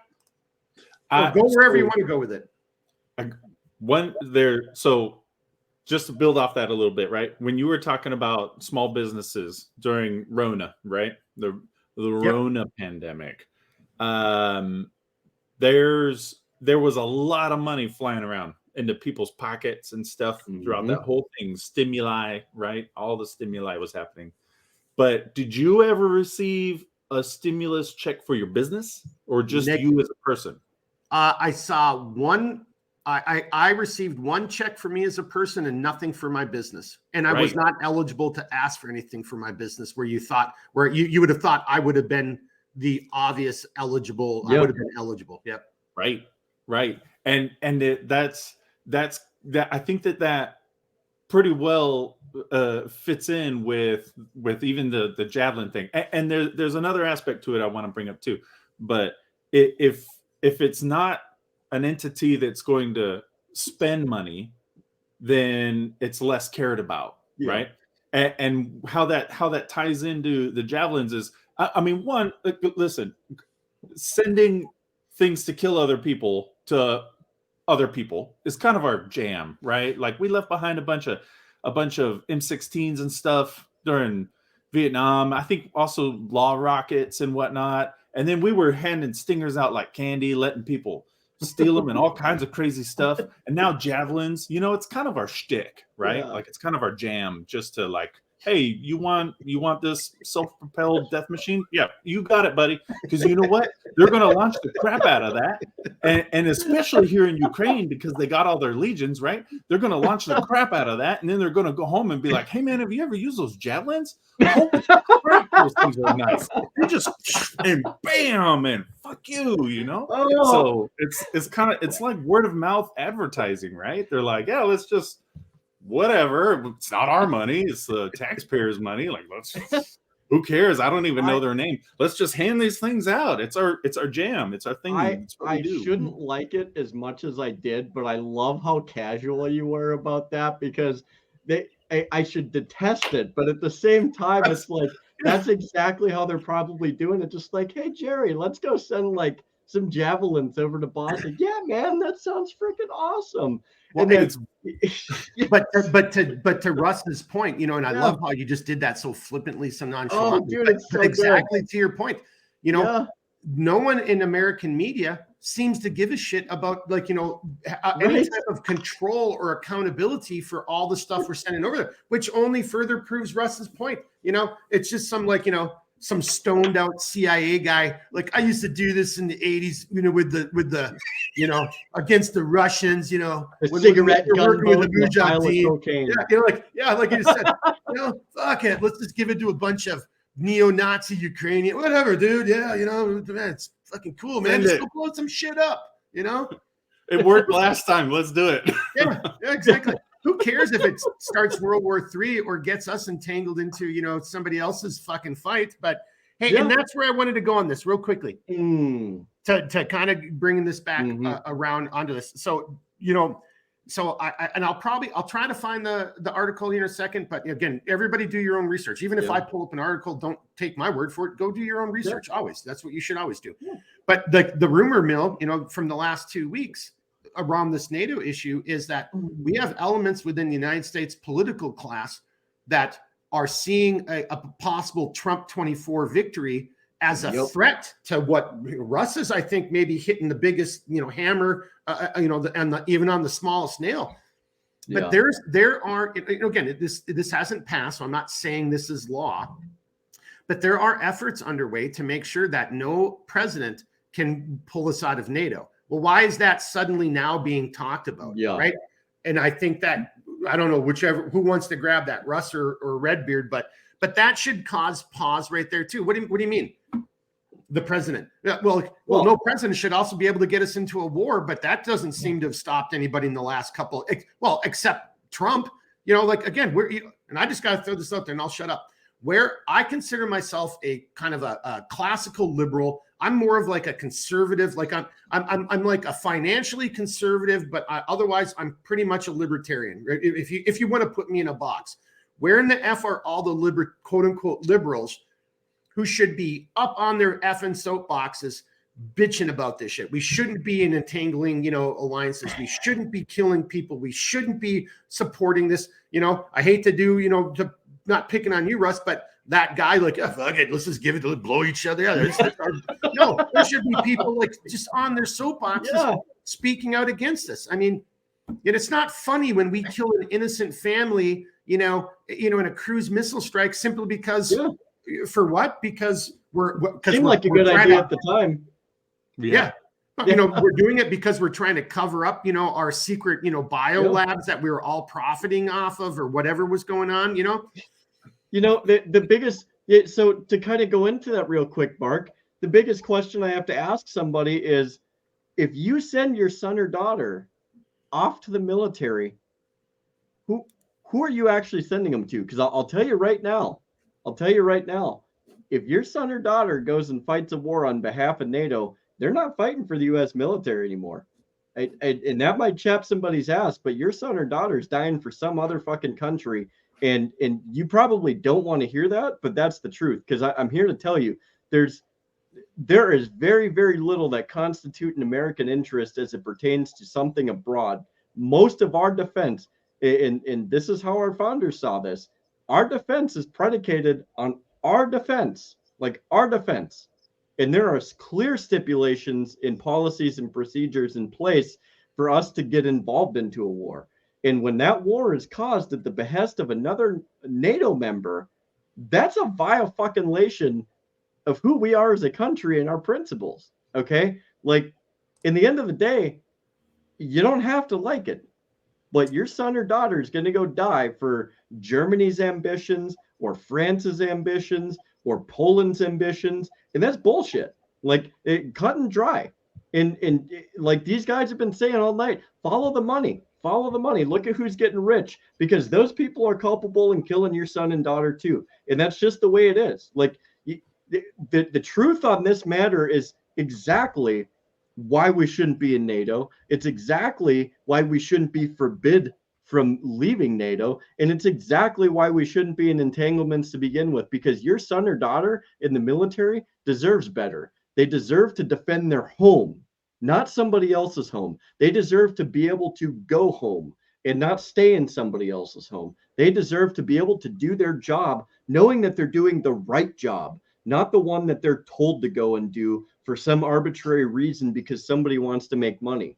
And in the end of the day, and I'll yield the floor here, but fuck this whole thing as it pertains to NATO, and fuck everybody who wants to sit there and sell your sons and daughters out to go die in some foreign war or some land that we have no business being involved in to begin with. So I'm just gonna here. I'm gonna bring this over to us. I'm gonna add one thing to that, and then we come down to Russ. So in a weird, strange way, I just got to throw this out there so everybody's watching or listening. We actually avoided a Redbeard meltdown because the conversation has kind of shifted its axis a little bit thanks to Russ's, commentary. But Redbeard got a little fired up there, and I'm going to add a little bit more because now what we're really kind of seeing is like, well, the question still remains: why in the F are we in NATO? But then to Redbeard's point, and then I think what everybody's brought up here tonight, why are we in any of these kind of entangling relationships? And again, follow the money and what's really going on. And I'm going to throw out the Red Sea right now. You got the Houthis, launching cruise missiles, launching, drone attacks, impacting, shipping. And I'm just going to throw this out here. Just give me, I'm going to share a screen here. And then you guys, you do your own homework. You come up with your own conclusions. Maybe I should create a tinfoil hat here for me in the future. But this was not the current administration. And again, you'll see where I'm going with this. This isn't even the current administration, but this, or maybe this is the current administration. So you guys can see it. Ooh, dude. I mean, does anybody remember that? Yep. Yeah. Well, where did that money go? And this administration saying, oh no, we've got guarantees. They're not going to spend any of this money on anything. Blinken just was saying that they're not going to spend any of the money that we just gave them, that we freed up. They're not going to spend it on any terrorist related activities or nuclear. Dude, if I now suddenly had $400 million, well, then that means the $400 million that I had allocated for whatever the other things were, I can now take that money and do with it as I see fit because you just gave me money. So back to the whole follow the money, NATO, what the hell's going on? The world's, there's all kinds of shit going on that we're not paying attention to. Where are these people getting the armaments? Yeah. Are they getting them from, well, look, they're getting them from Iran. That's the Iranian proxy in the region. So just got to ask yourself, what is really going on and why are we involved in it? And I'm being serious here, and I'll throw this over to me, to all, you guys to answer. Well, maybe we want to get involved in that because that's affecting international commerce, right? That leads up to the Suez Canal and stuff, right? That's really going to have to use Russ's term, that's going to really not be that's not our jam, right? That's not going to be cool when, international shipping and stuff gets affected, right? Oh, and by the way, this administration, just came out and called them terrorists after 2 years ago, they took them off the terrorist list. It's like, what the F, who's running the asylum right now? That's the other thing. But I think now that Russ took us in this direction, and I'll shut up, I'm starting to see more and more of this. It's like, it has nothing to do, like what Jeremy's saying. This has nothing to do with our actual sovereignty, or correction, not our sovereignty, our actual safety. Yep. This has to do with money. This is really more and more about, the greenbacks. Russ, what do you, well, in here, I'll just do one last one to kind of solidify my point. Because if you look at this guy here again, what is this thing right here called, guys? It escapes me. I think that translates to the pond, right? Yeah, there's one pond. What is this other one over here called? The big old pond. Yeah, and then there's us. So unless we're worried about Canada or Mexico, now again, if you park missiles off, off of Cuba, okay, that's an issue. But to Jeremy's point, why is this little thing way over here an issue to me? But if we start having these guys be my buddies with missiles and these guys, and then these guys, well, then that's going to piss off these dudes right here.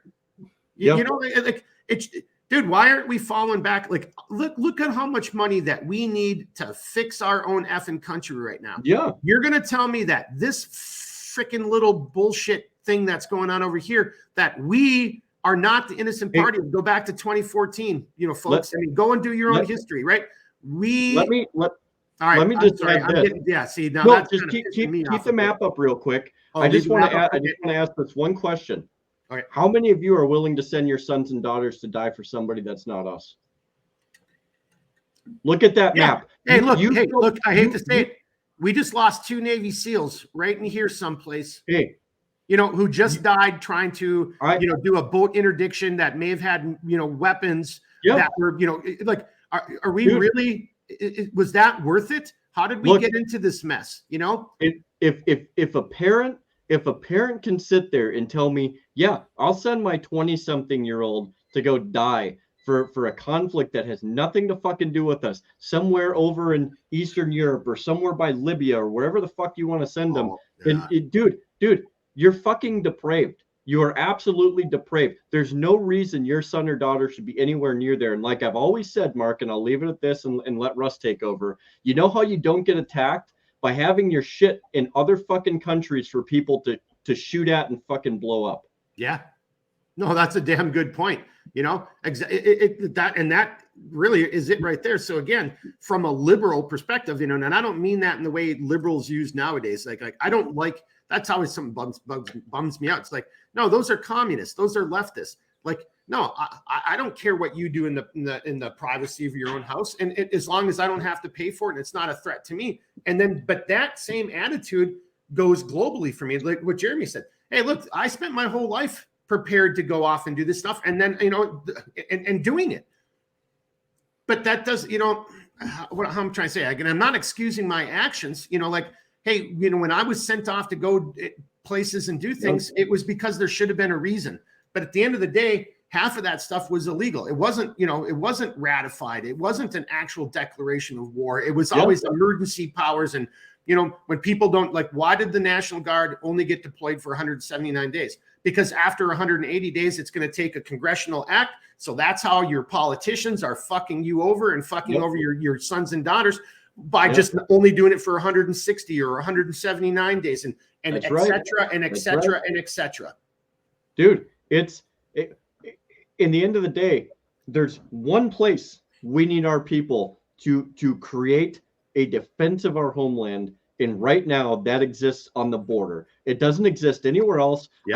We need to get rid of all of our fucking bases all over the world, get the fuck out of there and start taking care of our own country the way that it was meant to be and stop screwing around in other people's affairs. We don't need to be dragged into a war by NATO, other NATO countries. We don't need to be in entangling alliances. We don't need to be doing anything that's going to put us in a far more vulnerable position. And let's be honest, if we're talking about defense, we are so stretched out and so exhausted from perpetual war that our defense is fucking crippled because of it in many ways. Dude, bring the people home, fortify the home, and you will be a stronger country than ever before. But if we continue to screw around in other people's, piss parties, we're going to be crippled before we know it. So just on that note, and then I'll bring it to Russ, as I get better with the software and if I have some more time. So there's this guy named Malugian. He's a Fox guy, and there's another guy from Breitbart. Well, Breitbart does some great reporting down on the border.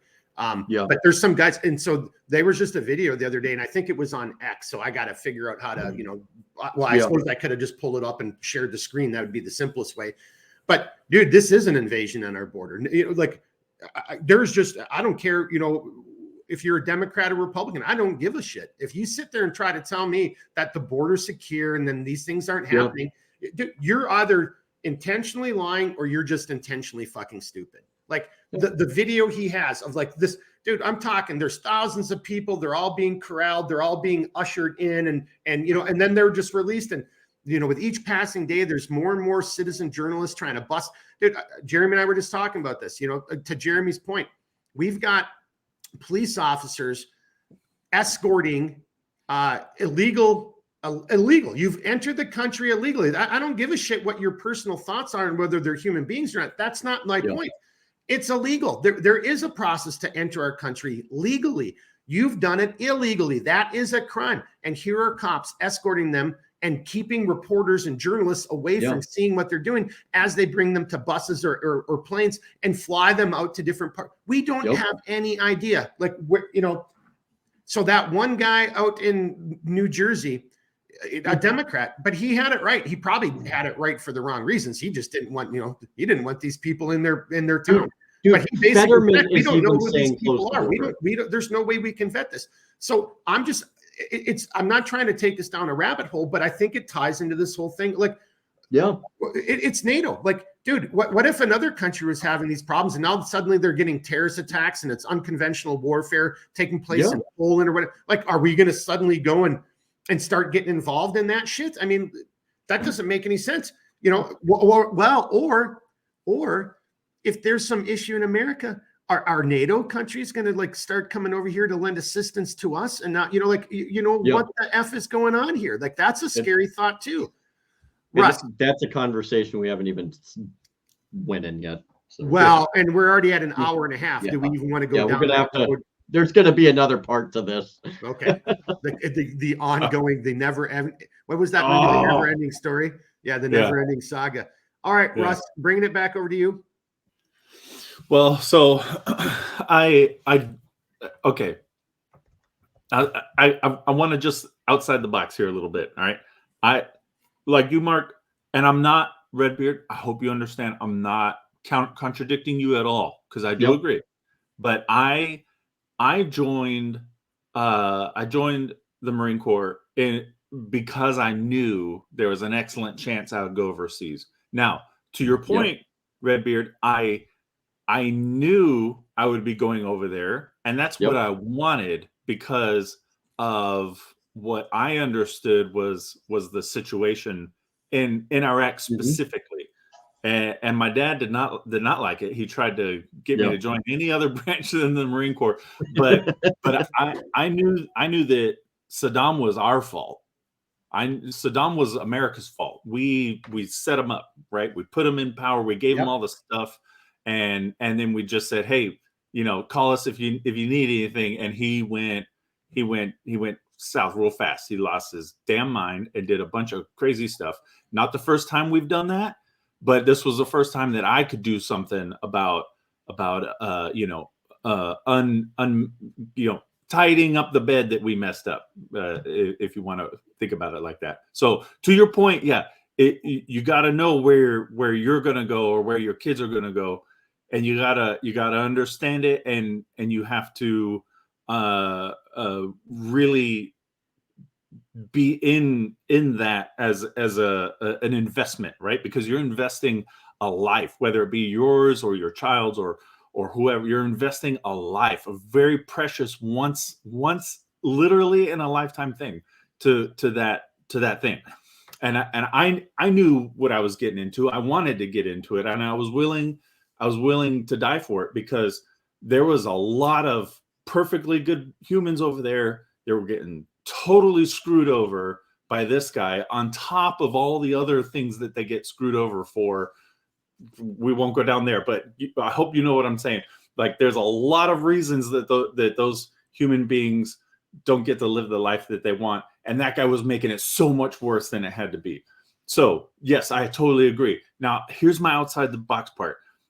France had their legendary Foreign Legion to do all their dirty work. It was a bunch of people they had no investment in other than giving them a bunch of stuff. Listen, we do that anyway. We give people a bunch of stuff anyway. Why don't we have a Foreign Legion?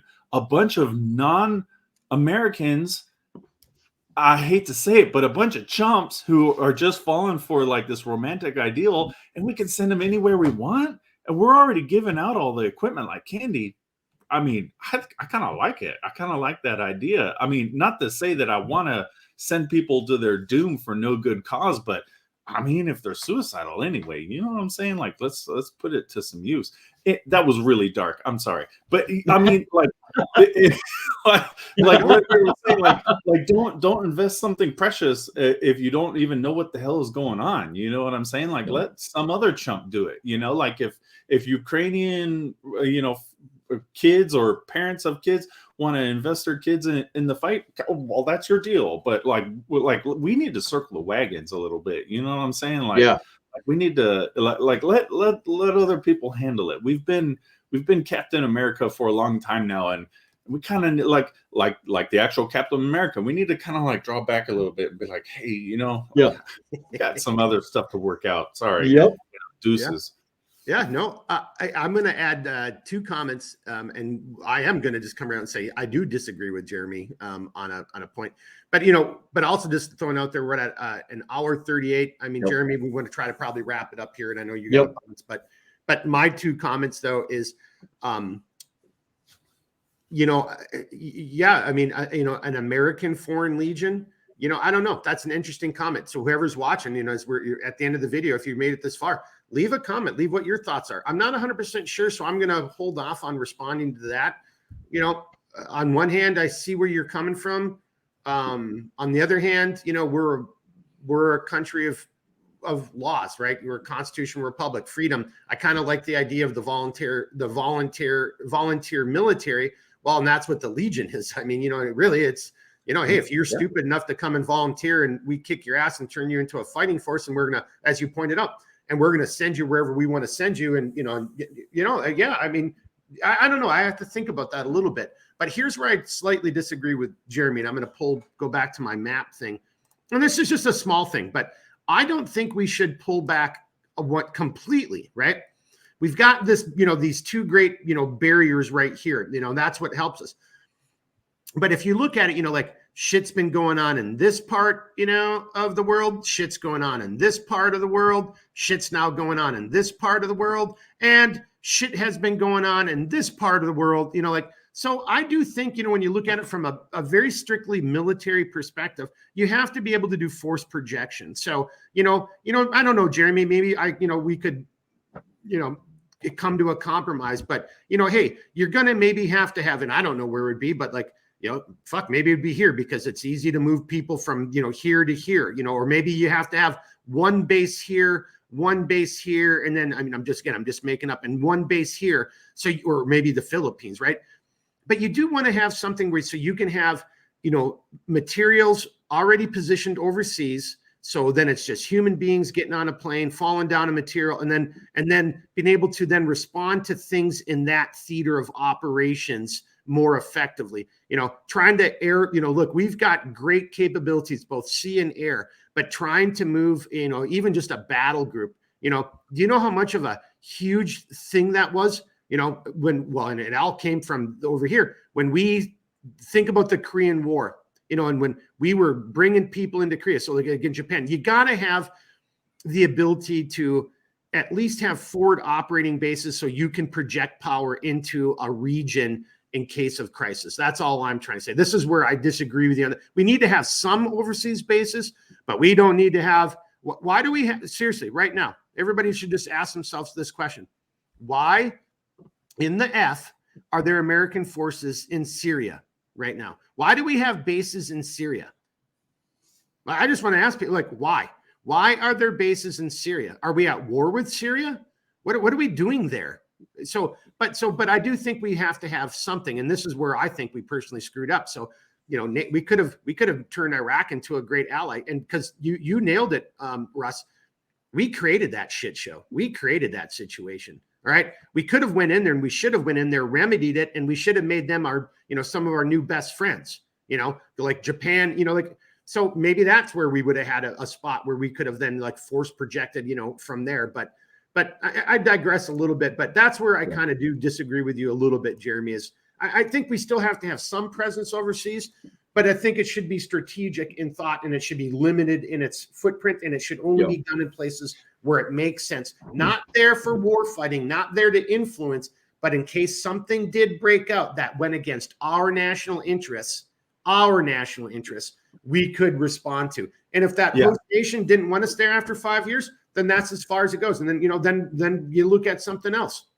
Yeah, Russ? we got to have dog in the fight. That's I think, Jeremy, correct me if I'm wrong, but that's I think that's the core of your argument is we got to have and I hate that expression because I don't like dog fights, but anyway, we have to have some skin in the game. You know what I'm saying? If we're sending people or things overseas for no great interest of ours, why? We could use that. We could use that money. Small businesses could have used the money that we have sent overseas for javelins or whatever, Mhm. just fuel, for Christ's sakes, just the fuel. I mean, we could do a whole nother thing on just how much we expend in fuel taking shit to places that we have no business taking it to. You know what I mean? Anyway, but I hope, Jeremy, I got you there. Like we do have to have some dog in the fight. I'm really like the Iron Curtain fell down. No, I don't like Putin, for Christ's sake. He's an idiot. But I don't see why we have to give them a bunch of stuff to fight him. He's self-destructing, for crying out loud. I just, yeah, and I'm done. So that's good. And so on that note right there, and I probably won't pull this up. Hang on, let me just come over here. Yeah, okay, no, you guys can still see me. So I'm just looking this up. I mean, so to your point and to Jeremy's point and this whole question about NATO, so these articles are a year old because it's almost February of 2024. These are from February of 2023. At that point, it was $113 billion in aid had been spent in Ukraine. That was a year ago. And that tells you something. Why am I not seeing more up-to-date articles? Why is all this shit a year old? Right? Because they don't want you to know exactly how much we're spending, because somebody's grifting off of that. What the hell? Well, and it also looks really bad. Well, it's not even a big mystery now, because people from within NATO in their respective countries have basically said very quietly, but they've said, like, yeah, Ukraine's lost. Like, the war's over. There's nothing left for us there. It's done. It's like, and just to spice it up, who in the hell actually thought Ukraine was going to defeat Russia to begin with? And more, again, to Russ's point, we're not going to accept the fact of the role we played back in the 90s and, again, all the way up to 2014, Crimea, like we're going to sit there and we're going to pump that much money into it. You know what that could have done for America? Again, just even the money that during the Obama administration they gave to Iran, that influx of money during that period of time, or just in the last 3 years of madness, could have saved so many small businesses, could have saved so many families. Nope. Dude, and to Jeremy's point, so this is why we shouldn't be in any type of entangling fucking relationships or treaties, period. No alliance. And to Russ's point, I actually like that. I'm not a dogfight guy, but it's a good saying. It kind of gets the point. We don't have a dog in that fight. Why in the F were we spending that much blood and treasure for shit that, to Jeremy's point, has nothing to do with us, doesn't affect us one way or another, And if somebody's going to say that Russia's goal was, well, then they weren't going to stop at Ukraine, then it would have been Poland, and then it would have been Germany. Like, really, seriously, that's what you think? What's crazy though is how so many headlines in the past several weeks have pointed out, like, oh, I guess they really did have an agreement drafted up in 2022 of February to stop the whole fucking war before it started. Yeah, it did. And you know who screwed that up? The United States and Boris Johnson from the UK, because they wanted this fucking war to happen.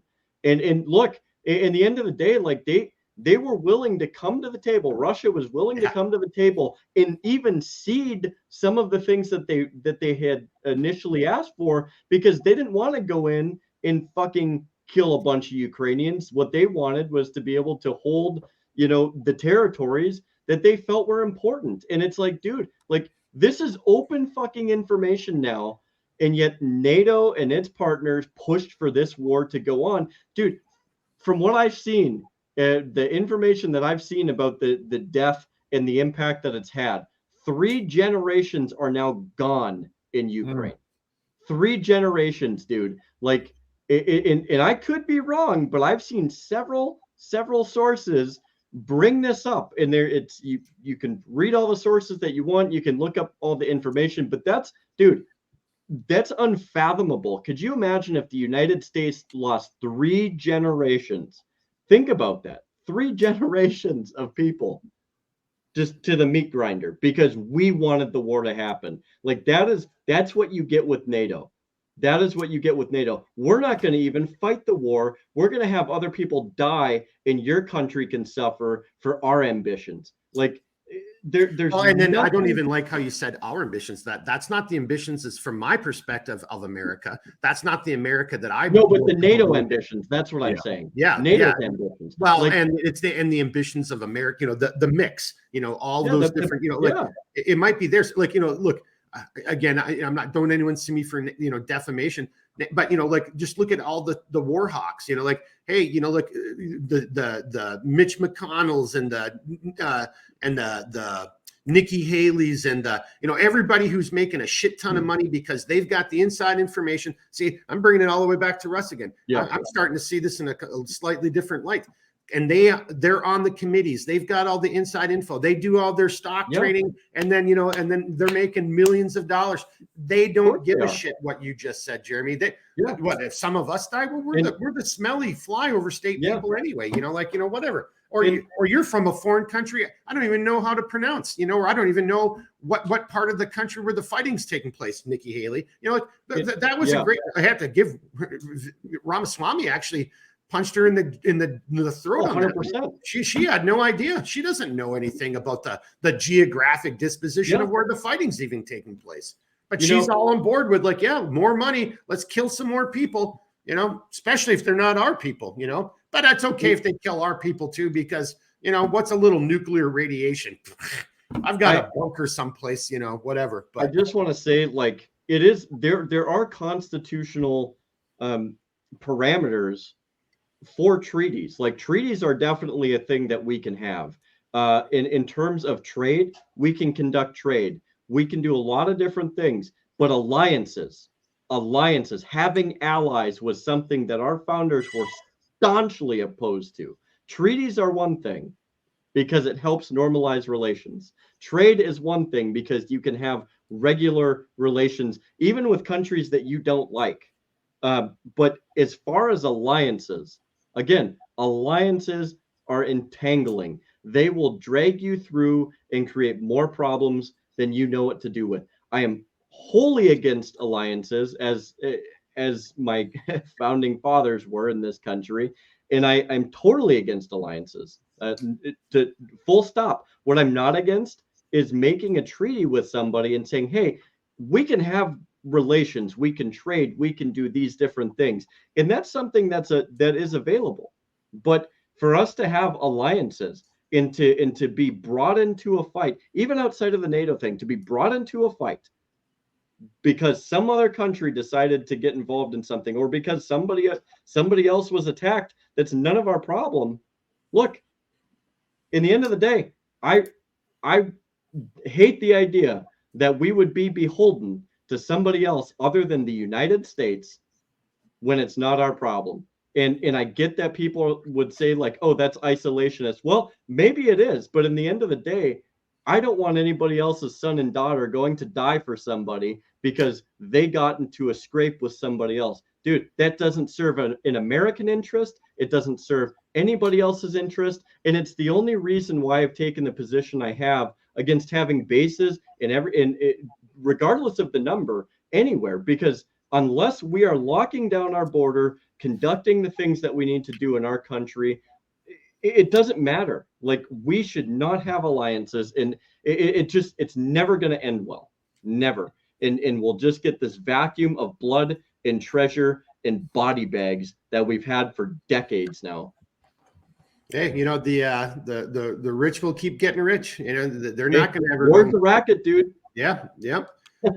Hey, So, Russ, when Redbeard, with your permission, yep. We're getting to that witching hour. Let's kind of start wrapping up. Let's give Russ a final comment, and then 100%. we should then come to you. Yep. Russ, are you going to follow up on what he just said, on what Redbeard said? A little bit, yeah. I think. Okay, let me just launch right into it. So, okay. Listen, I'm not a historian. Okay, I do partake of historical texts. You're a pretty smart guy, Russ. And whatnot. Thank you. I appreciate that. But I'm pretty sure that was how we did it with the French, wasn't it? In the Revolutionary War, we kind of said, like, "Hey, France, listen, you want to help us out, but we don't owe you anything. If you're going to do this, like, it's just because you're a I'm pal." pretty sure it was a treaty. Yeah. Yeah. Like, I'm not going to, like, sign the colonies rights over to you just because you're going to throw some cannonballs, against our enemy.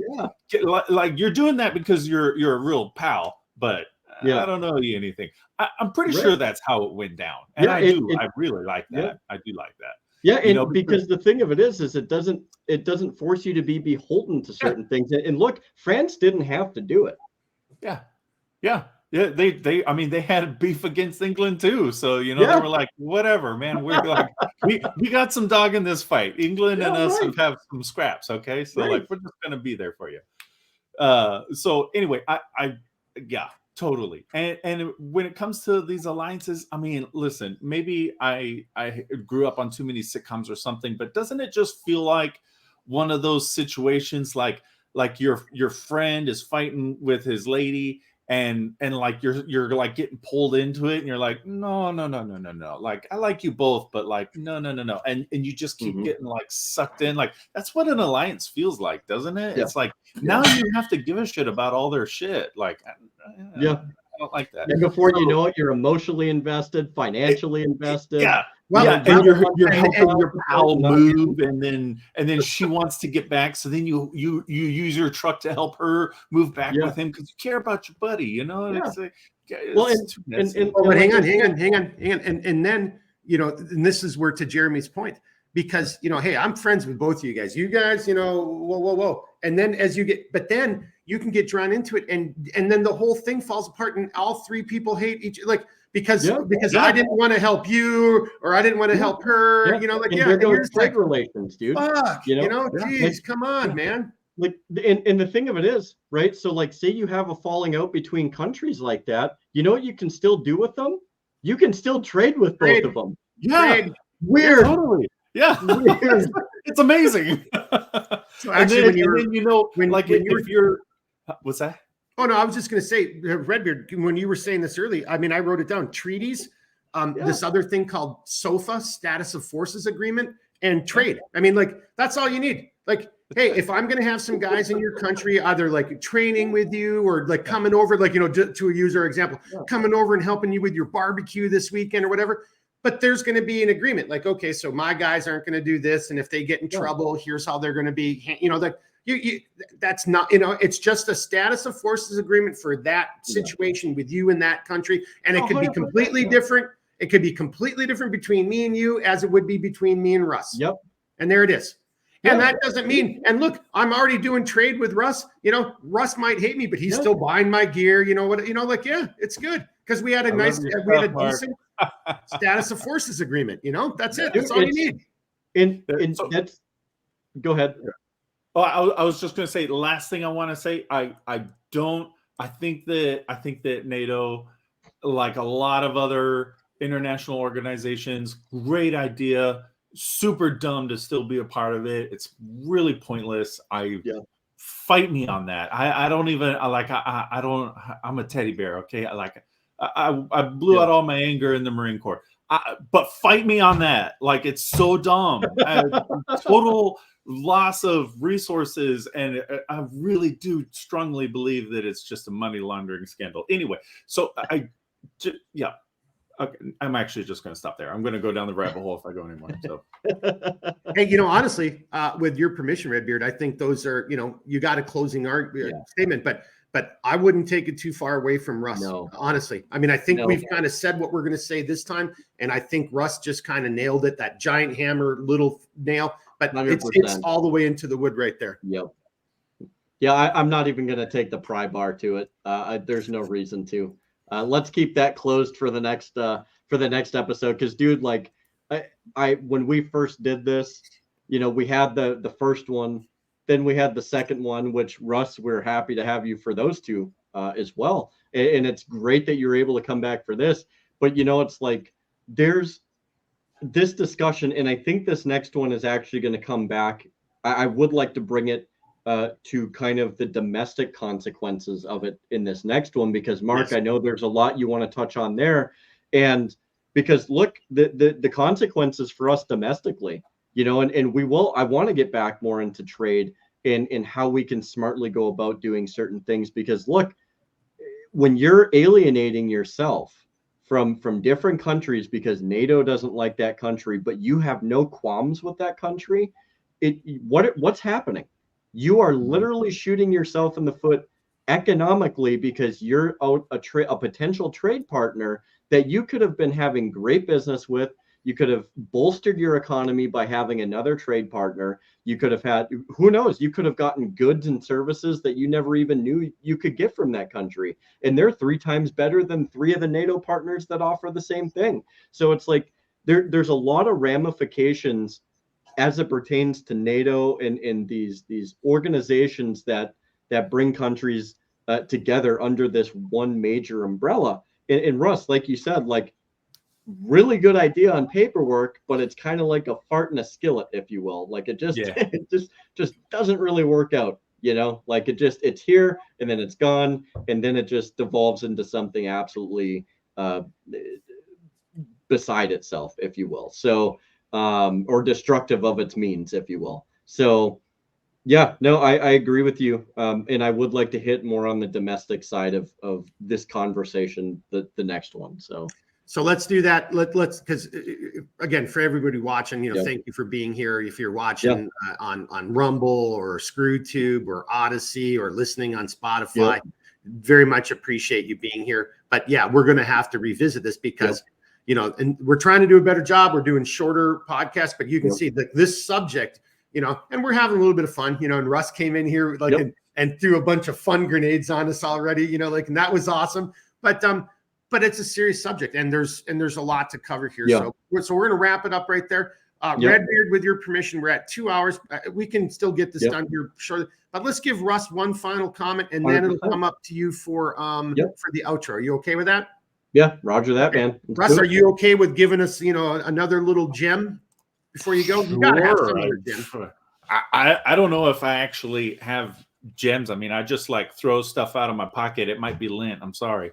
But yeah, I mean, we're all on the same page here. Maybe for like a different position of view on the same target, but I mean that's really the gist of it, right? Like a NATO, any of these big global organizations, like all these people had points of view and they came together and you know, tried to work some stuff out, but you know, it becomes irrelevant after a while, you know, and I feel like we'll probably get to it in the next one. Like, why does the relevancy have to outlast the real world practicality? You know what I mean? Like now we're just making excuses to continue it. Nostalgia, that's why. Yeah, exactly. Yeah. Everybody just remembers of that Russia, the good old days, and stuff over there, and let's stay buddies because we've been going to the same building in the same country for anyway. No, but that was a great one. You made me just think of that South Park episode, which was remember berries. Like you just said it. Remember, like that's exactly. You guys are on track. Yeah. Remember what it was like when we were over there in the 80s, you know, stationed there, and you know, like remember, like but none of that matters anymore, man. Let's move on, right? Irrelevant. Right. Sorry. You know, and what's wild is we did have a point in time to where we actually had fairly decent relations with Russia for a while, and we didn't have any problems with them. Things were fairly, you know, on the level. And then you had these old timers that wanted to bring up the old Cold War nostalgia, probably because they missed duck and cover. And they were like, well, you know, things are going too well, and we need an excuse to complain about somebody. So all right, I'm going to have one last comment, and then it comes to you for the outro. Unless Russ, of course, our guest of honor, well, no, I might say something you might, you know, so just, you know, raise your hand or flip us off. Okay. But to your point, I just remember when the wall came down, and I just remember, and this is going to sound kind of stupid and esoteric, but if you look at, you know, the Odyssey and the Iliad, you know, if you look at Homer, but Thucydides, right? So, he talks about Agamemnon, and Agamemnon's talking about how you should, there's just this line, and it's always stuck with me for the longest time. And it really, when the wall came down, that's all I could think of. We need to take Russia. It's now Russia, and we need to make them our next bestest buddy. right? Mhm. Maybe they're not going to, replace, the UK or what our other, but we need to make them buddies, because you should keep your enemy close. And we had such a golden opportunity. And I'm sorry for saying this, but Jeremy, don't respond, because we'll be on a 4-hour podcast. Let's save that for next time too. But we did have that opportunity, just like we had that opportunity in Iraq, and just like in so many other places. And we just either are incapable of doing it, our leaders are, or they don't want to, because, as Russ said, because it's really just a big racket. And peace, there's no money in peace, which you and I, Jeremy, would totally disagree with. Like, oh, the F, there's not. There's great trade relations, and all kinds of opportunities. I can think of some places I've been in the world. I'm not going to say where, just because I don't want to get in trouble. And I think I could probably start saying them by now. But, like, dude, if we would have actually pulled our heads out of our asses, and like, these countries are beautiful. The tourism alone, the benefit to that country. Crazy, right? Oh my God, just unbelievable. And then instead, what are we doing? We're just poking the bear and trying to figure out how we can turn it into another Raytheon, Lockheed Martin, another BlackRock development. another BlackRock, another $50,432,000, no big deal. Whatever, And it's weird. Baby. It's weird because it's all looking at the short term too. It's not even it's what can I make right away versus, like, if we have a lucrative partnership, at least in trade, we could all benefit this a lot down the road. Hey, and we might even be able to make it to Mars one day. Yeah. Well, so let's save that for next time, because I'm going to say, like, because we can't. You're absolutely right. We don't see those longer horizons. We burn. Well, we do, but our government doesn't. There's our government and our quote unquote leaders. I would like to say, as a disclaimer to all of our foreign viewers, for those of you who are from foreign countries, our government at this juncture is not entirely representative of all Americans. I just want to make that all very clear. And my God, there are some of us. Hang on. I got to just do that again, Russ. That was perfect. It just hurts when I hear, like, even in a joking form, like, oh, the Americans, man, no, you're talking about some pompous asshole in my government. No, you know what I'm saying? Anyway, I'm sorry. I don't know if you saw that, Jeremy, but he was like, he did this because you were right above him, but he was like holding you up or praising you. I don't know what it was. It was pretty funny. Dude, like, I'm just here to tell you that, and maybe this is going to be part of my closing here, Mark, right? And I've probably said this before, but no, hang on.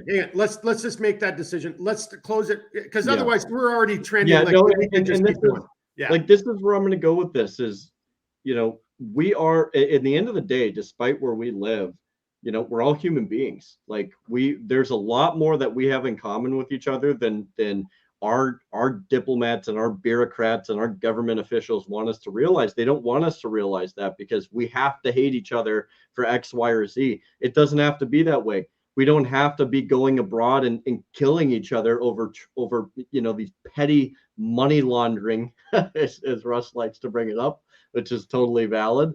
These money laundering schemes where we're sending our sons and daughters to kill each other, dude. Like, I'm here to tell you, like, I don't care if you're from Russia or China or Saudi Arabia or wherever, like or Germany or France. Like, if you're willing to sit down and have a conversation with me and talk about each other's cultures and have a free exchange of ideas and talk about, like, what's your family life like or whatever, like, dude, there's a lot more of us out there that want to learn from you as much as you want to learn from us. And that's not going to be, unlike our government bureaucrats, we're not them. We actually want to get to know other people. We want to get to learn about other people, because that's what's important. So I don't want people to assume that our government is entirely representative of the people or our will, because there's a lot of people that don't want to send our military out to go places.